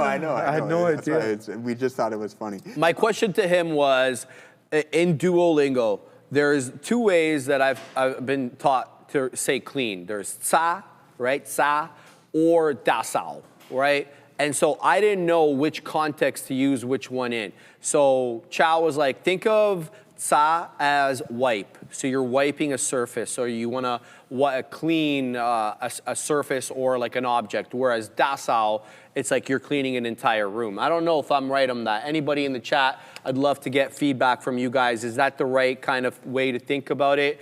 Is it kind of like that Halcon and Piaoliang thing again? Or is there contextual ways that I can kind of know which one to use? I'd love a tip there. Yeah, so DJ Patrick Lee saying tsa is wipe. Yeah, so exactly as, what's his name, Chow was telling me. Saf in my language means clean, that's T-money. So Calving, again, say tsa is wipe, Chow, he told me to say tsa. Thank you. Yeah, man, George, you don't know that I can speak Mandarin, brother? A year and a half deep, and we're going. Just consider me to already have learned the language, okay? Because I'm not going to stop. I'm not going to stop. I'm going to learn from as much time as I can devote to learning it. I will continue on my Mandarin path here, Joey. Yeah. We're doing it live on ASTA. Go ahead. Yeah, one second there. Brother, I mean, this is what we're talking about on SLV and GLD, performing relatively well in the span of a little bit over a month. We're not going to complain. And when I was running here, I'll pull it up for you guys right now as well, too, is that when I was just collecting, oh, that's not what I wanted. When I was just collecting a bunch of data, I don't know why it shows up sometimes and it doesn't on the other. Oh, there it is. Oh. So when I was going over a year span, I was specifically looking for sectors and subsectors that weren't performing relatively well. And you can see that this is data collected from October 22nd of 2024 to October 22nd of 2025. And this is just me relaying data that TV is sending me. And then sure enough, our largest loss is gonna be sitting on SMR with $11,000 net. But the largest gain is substantial as well in the TQs. And that's over a year span. And there's very, very little red names. Now, I mentioned before from a month-to-month standpoint, it doesn't always perform the best, but when you're putting up numbers like that in the long term, that's what you want, because at the end of the year, if you're nicely positive, then you found yourself a system that can work. So still looking forward to it. A little more things to go, and then who knows what's going to happen in the next coming months, and especially in the new year. What was that, Assassino? Did I miss something there, brother? Oh, I get what you're saying. Yeah, there it is. All right, Shreve, talk to me. Yes, sir, Joey. Guys, I just found something crazy. I'm digging into exchanges, guys, and I stumbled across BTCC. They're top 30 globally, but here's the wild part. They've never actually been hacked. While all these other major exchanges keep getting wrecked, BTCC stays absolutely untouched. They got 0 KYC if you're in the US, Canada, or Europe. And through us, Trader TV, you get 100 USDT coupons just for registering. Plus, you get another 15% bonus that covers losses up to 15K in USDT. Seriously, Joey, what am I missing here? Guys, you need to scan that QR code for more information. Shout out to BTCC. Gary, the real Gary F. Sharif, did you mention your motivation to learn Mandarin versus other choices? Brother, I just looked at, what could be the most usable. I already speak Arabic quite well. I can't read or write, but I can speak quite well. So I think that, if I choose to jump into the reading and writing and have my cousin stop calling me illiterate, then it would be an easier transition for me. Then I said, well, what other huge language is it that has a lot of utility? And to me, it screamed Mandarin. Whether you're in Singapore, you're in Malaysia, you're obviously in China or anywhere in that area, Mandarin obviously is a big boy language. And so I looked at the direction of the world is going, how China is emerging as a global superpower. And I said to myself, what better language to learn than that? And I don't know. I think I've got something here with this. We'll have to see. But yeah, I'm not really going to stop. July 2024 is when I started, and it's not going to stop. So I'm going to keep taking it to however I can. Now, I do plan on accelerating a little bit the learning, but we'll get to that in a second. Guys, ARTV is him. ARTV is absolutely him.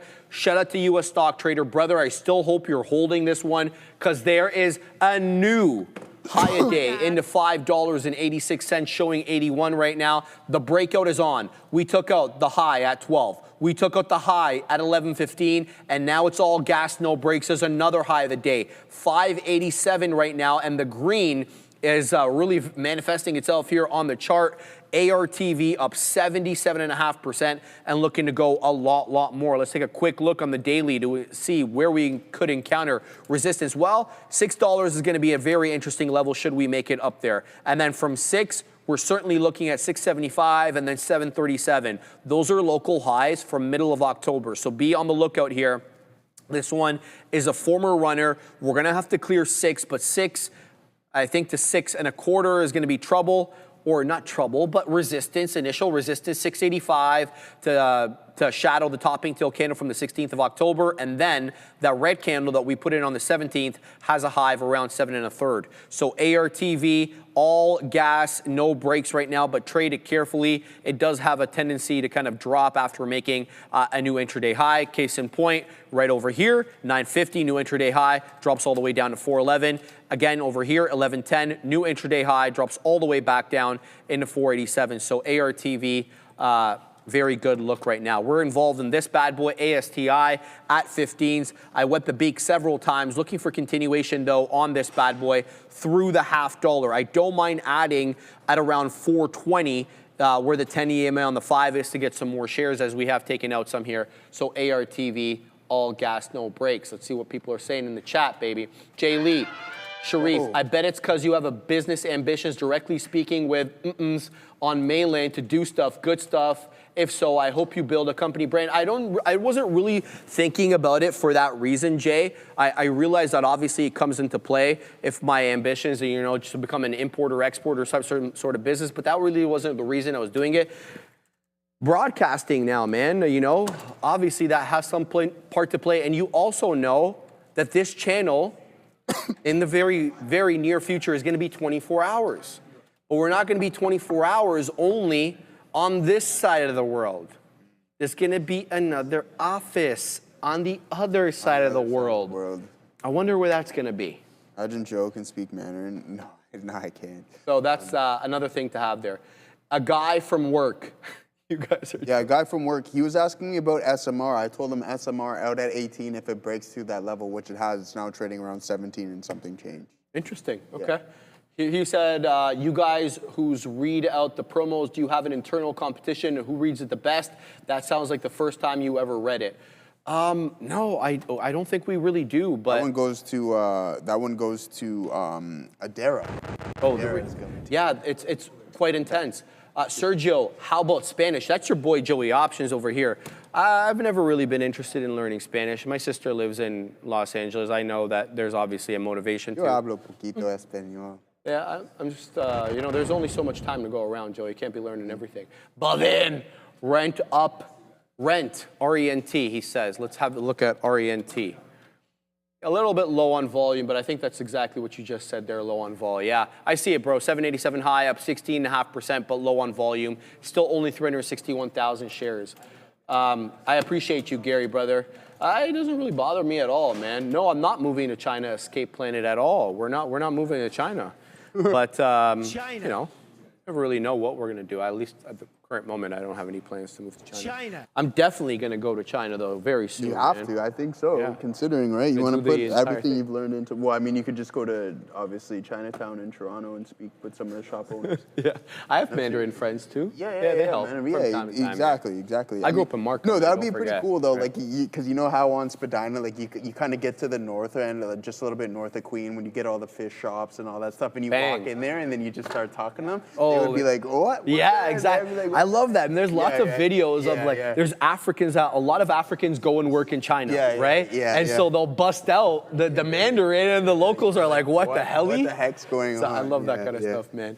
Yes, but yeah, that's all we've got right now. ASTI guy, we got this at 15. It just flashed 35s. We're looking for more. There was resistance at 440 where we rejected right at, I think, a little bit before 1257, 1258. So look for that continuation above 440, but it is ARTV's world, and we're all just living in it. It's a 598 high, but keep your eye out on that 6 to 6.25 that we talked about. That takes us back to mid-October where we had that level of resistance, but ARTV looking fantastic for a midday mover here, up 77%, Joe. Good stuff, guys. All right, I got my eyes here on AAPL as we're starting to form some indecision prints right around these lows. So right now, we just want to start to gauge what our potential risk profile is. The closer to the lower end of the range we get, the better R to R, and that's what we're kind of aiming for. Are you getting a bounce in the TQs as well? So we can maybe go small size on that one, looking for an additional move, just in case the big boys decide that they want to climb a little bit higher.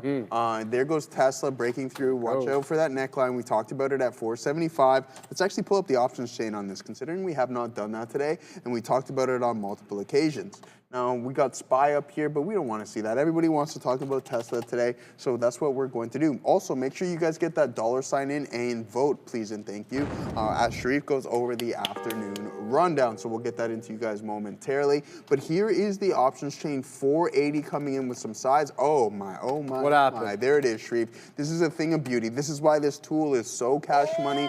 There is a massive supply zone at 500 on this week's expiration cycle on TSLA. Watch out. If you get the main effect on that, this can go absolutely bonkers. But there it is, guys. Keep an eye out for a potential rejection of that zone as well to $500 mark, 108,000 current open contracts that expire on Friday. And then as for the volume, guys, 130,000 put in on today's session, and that's going to be the largest that we've seen across the board. Even if we go higher in strikes, that's it. So that 500 level most definitely in play, and that's 25 points. That's nothing for Tesla to put that in a day or a day and a half. We'll head over to the daily on this so we can see what we got going on. We can also look at the value of that contract from what it was trading at to what it's currently trading at. How much is it for that? So $3.45. So you're going to pay $350, 55.6% at the money IV on that specific contract. So you're not going to be paying that extended premium on Tesla. 500 is going to put us right there. That's one breakout, if you ask me, Sharif. I don't know how you specifically feel about that. That's one day. From here to there, you get any positive news,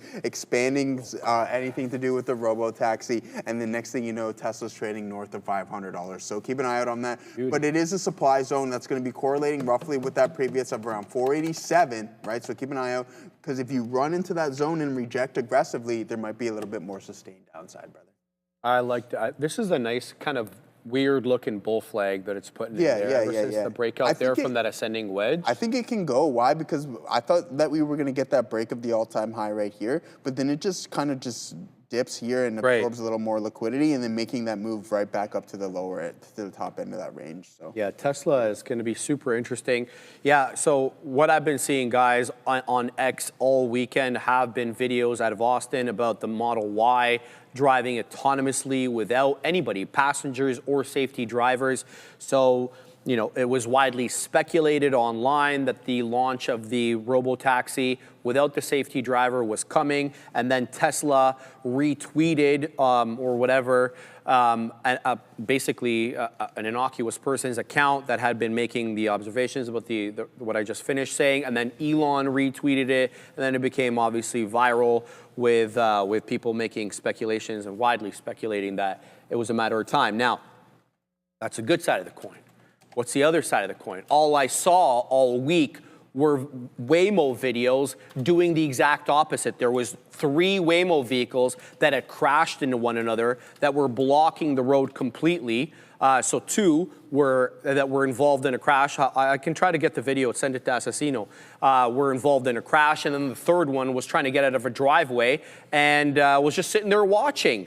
And then people were trying to come out of their own driveways as this chaos was ensuing on the streets of San Francisco, and they couldn't come out of their own driveways because it was a 3-way standoff between the Waymos. So what ended up happening was they're not even safety drivers, they're off-site operators, and they don't even control the cars. They send messages to the cars suggesting what the car should be doing. So it's like, oh, okay, so say for example, you know, 2 cars were like this, it'll tell one car to reverse a little bit to allow the other car through, but it can't actually directly control it. So growing pains, you don't want to crap on Google here. Google's got a really good product, but it is kind of the growing pains that we're seeing right before our eyes with autonomous vehicles. So when everybody's quick to crap on Tesla for the FSD making mistakes, what they're not really telling you, the honest opinion, is what the growing pains that Waymo is going through, and there's plenty, and they're all over the internet. So I don't think that any one really here dominates over the other. I think that obviously Waymo has a lot more in terms of autonomous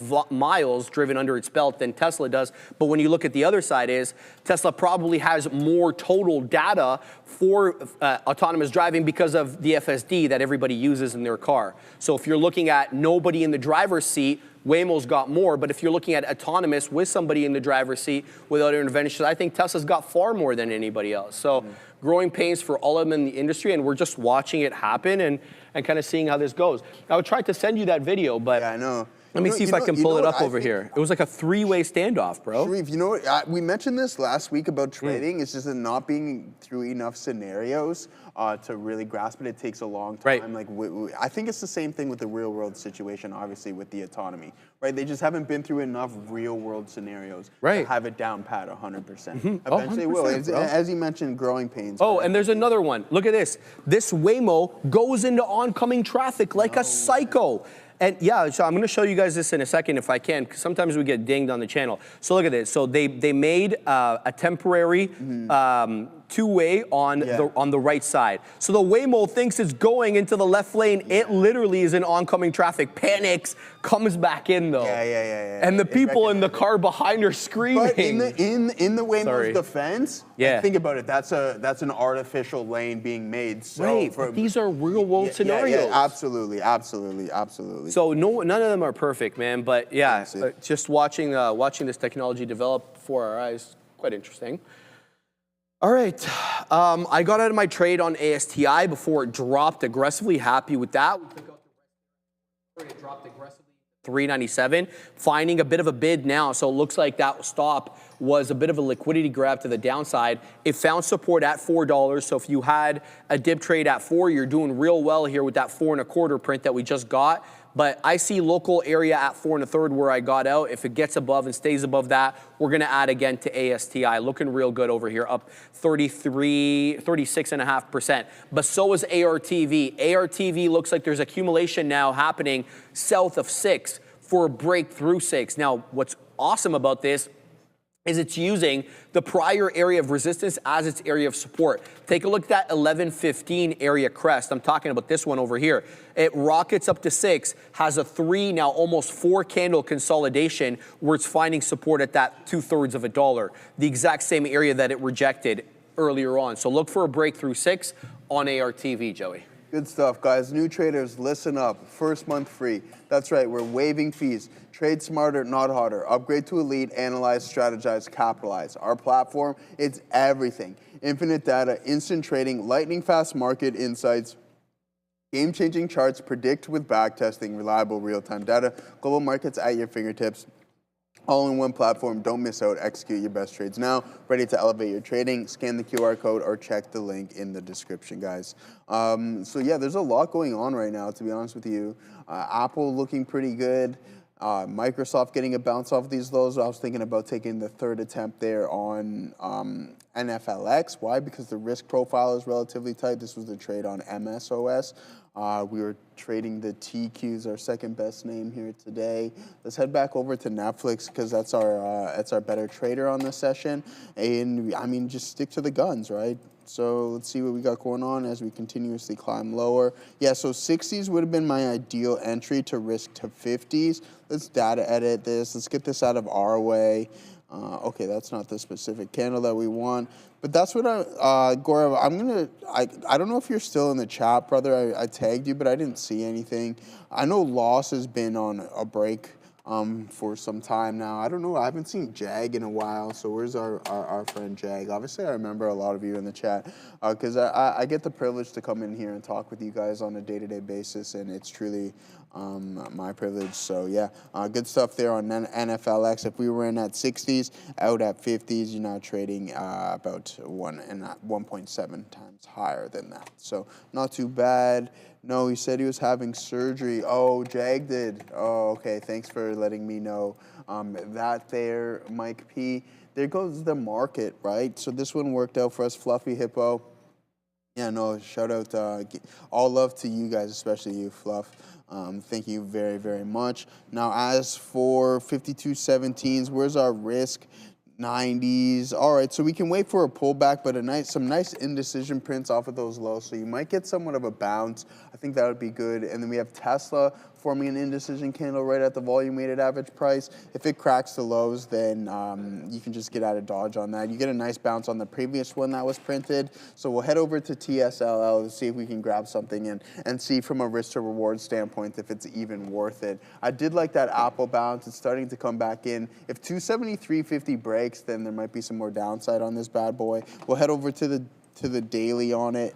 I mean, you're a couple percentage points off of that high, 5.3, nothing substantial nor to get overly worried about. I think we're going to continue to rock and roll in AAPL. As for they have not been spending as much cash as some of the other magnificent 7 corporations. Now, Tesla.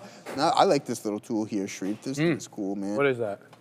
Here it pops up there, boom, hit the flame up there, and then it brings you right to the article. Oh, nice. Yeah. So like the hot news. Oh, yeah, that's exactly. really good. And this is where we're sitting at. Was just the post-market, pre-market, everything along those lines, hot news.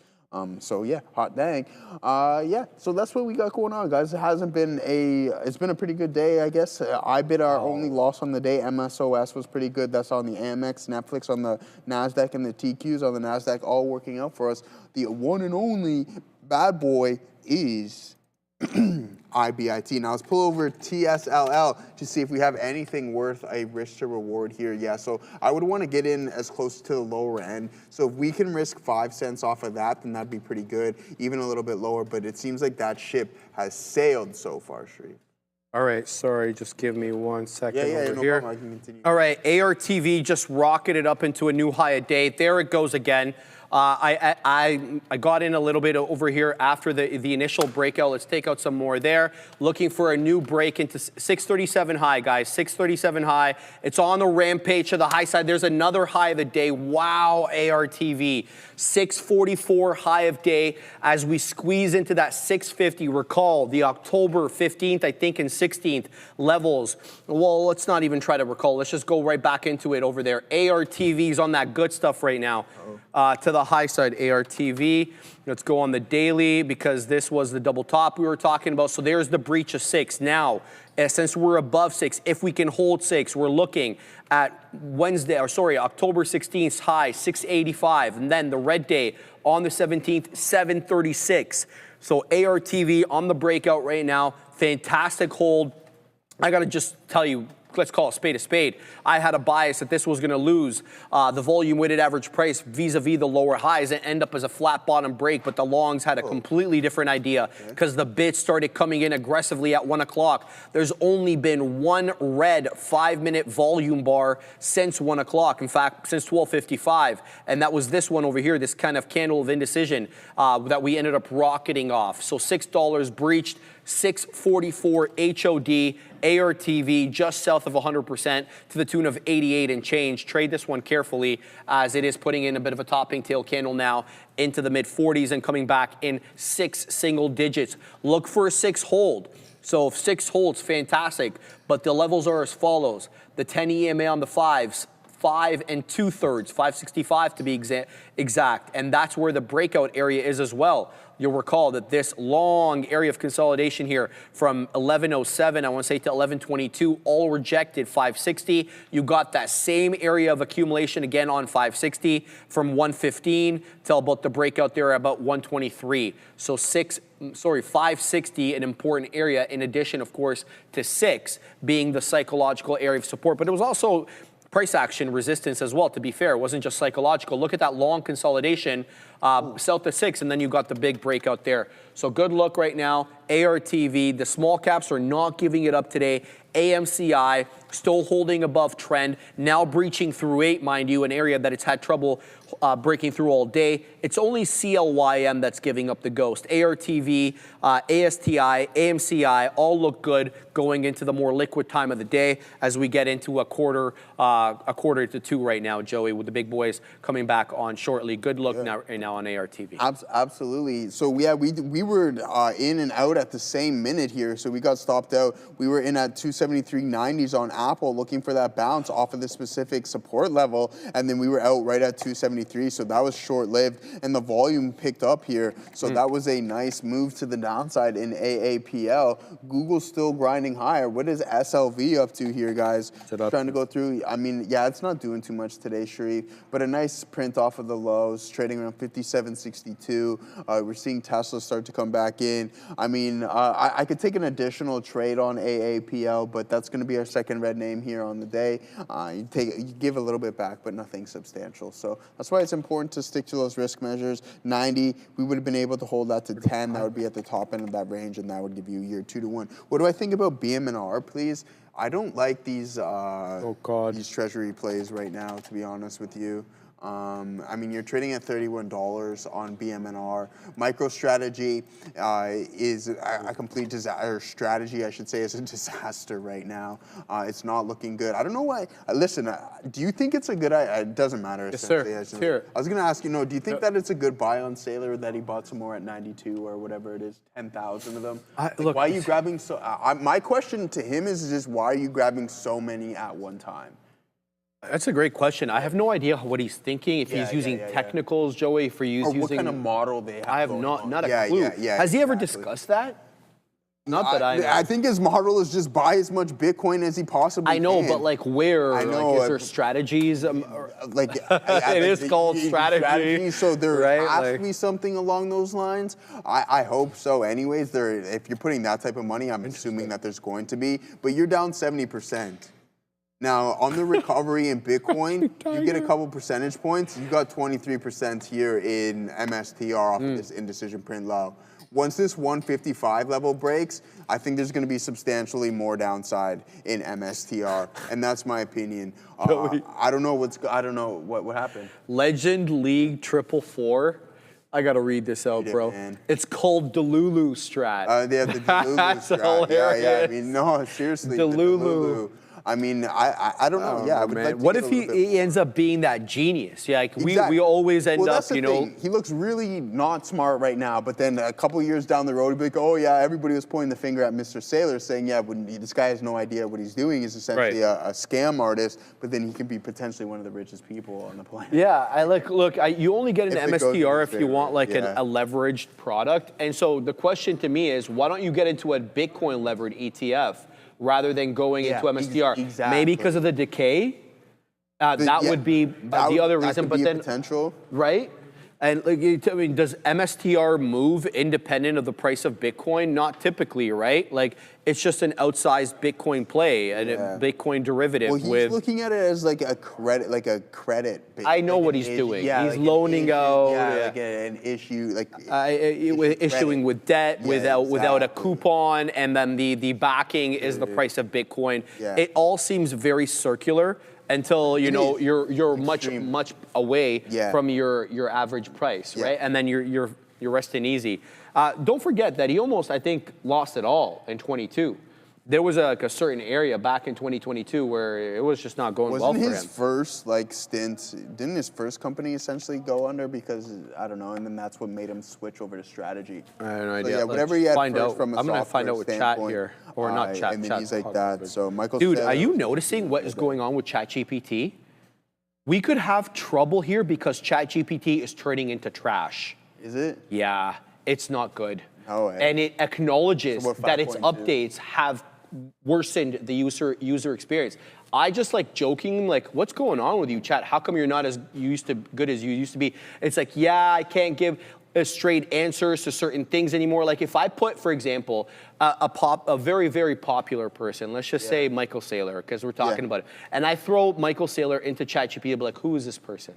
Like, I can't identify people. It's like, this is not a regular person off the internet, man. Yeah. It's Michael Saylor. Like, you should be able to differentiate. In addition to that, there's just so many different things. Like, for example, there's the whole theft thing. So people were looking at, hiding their keys away from their doors because of what was going on with the car theft. So if you ask it, for example, to come up with a makeshift, what are those boxes called, Joey, that you can hide your keys in? Faraday bags. Oh, okay. Faraday bags, whatever, right? How can I make a makeshift Faraday bag at home? It won't tell you. Oh, really? It's like, no, I can't answer that type of question. It's like, what? I'm not asking the potion for crack here.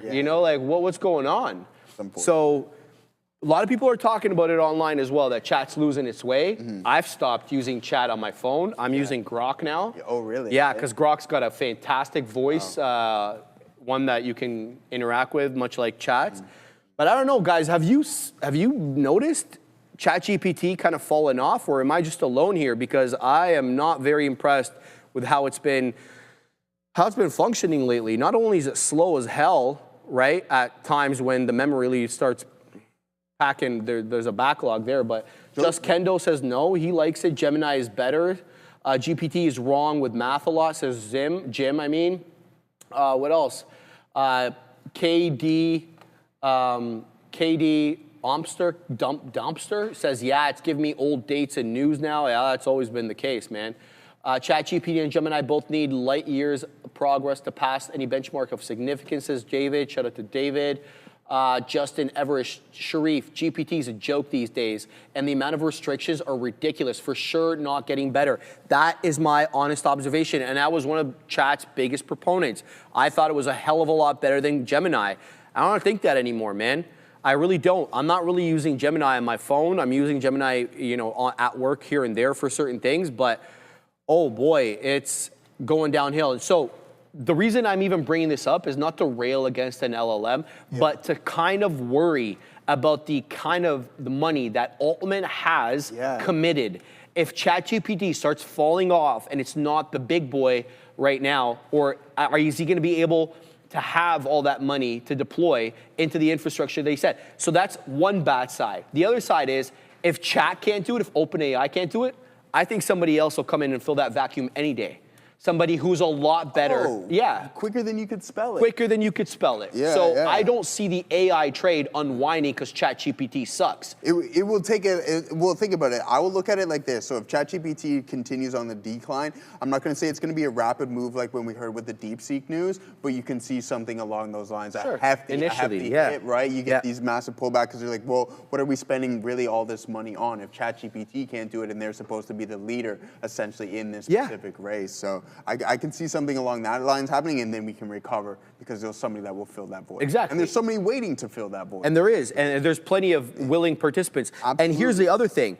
If ChatGPT starts falling off and the revenue that they were projecting they were going to get into 26 and 27 doesn't even come closer, doesn't manifest, then can you say, you know, possibly some of their financial backers start backing off, be like, well, you don't have enough to cover. We were going to give you this money based on, you know, projections for 26 of you triple, whatever, increasing by a third your top line number, and that doesn't happen, then the money maybe doesn't find its way there. Or if it finds its way there, it's on a lot smaller of a scale because they don't really have the demand or, you know, the kind of the commitment from their backers, from their financiers to go with it. So I don't know what's going on with ChatGPT, man, but apparently, you know, he put in this 5.2, there was a code red or all that stuff, but I haven't seen much of an improvement at all. Joey, I gotta tell you, I'm just not happy with how Chat has been acting at all, and I really do mean that. I mean, it's still only a couple years old, man. Yeah, but it's not going the right way, brother. It's just not going the right way. And then I asked it, you know, like just random questions about, what's it called? You're also seeing, like I got this, what's it called? This Nook. It's like one of those light bars. I put it in the office, in the gym. So I have like a nice little vibe there. So anyway, it messed up. Now it's not connected anymore. So I have to reset it. So I went with Chat. I'm like, how do I reset this whole thing? And it gave me something completely wrong. Oh, yeah? You go into X or Grok. Yeah. Immediately, man, I had the fix for it. So I guess it's just one person's experience, but I haven't been happy with it. Well, I mean, if you're going through it, there's probably other people going through the exact same thing. So. People are also agreeing, man. Like Guerrero, Fortuna says absolutely. Chat has been very bad for about 3 months. What else, man? It's all the same issues with AI, says Save Man Woman. It's a data issue. We crunch all the data we could. We take another 40 years to get more data. I get that, but it's not giving me even the data that we have, quite frankly, to be honest with you there. Aura Alpha says FC GPT. Just wait for the real truth. Spider LLMs. I don't understand anything there. Perplexity is also good. A lot of people are saying that. Maybe you're not a good promoter. This is Notorious Dingleberg. I don't know, man. I do my best, man. Maybe it heard me say something bad about it one day or something like that. David says Gemini is a little bit better in basic stuff. ChatGPT is really trying to blow up LLMs. However, I think Google has a rabbit up its sleeve that will pull the rug on Altman so bad. Sam will need. All right, whatever that is. The bedhead guy, I don't like how they throttle how it can help you. When you know people that would use it badly are already jailbreaking it, it's just annoying when it comes to basic info. You're absolutely right. I agree with that. And I've noticed as well, the speed, you get an issue with the speed with chat when you stay in the same chat too long and the memory, like you really, you just keep going with the same chat, so the memory there really starts getting backed up, even though it remembers the commands you gave it, it's just super slow. That's something that I've had trouble with, when I'm doing in my morning routine, getting all the stuff prepped for the day. So I don't know what's going on with chat, but if it fixes, I'll get right back on it. I have no problem with Altman, no problem with anything that he's making, but the quality of the product is what it is. Do you think it's best that he starts trying to lock in some digital ad revenue before?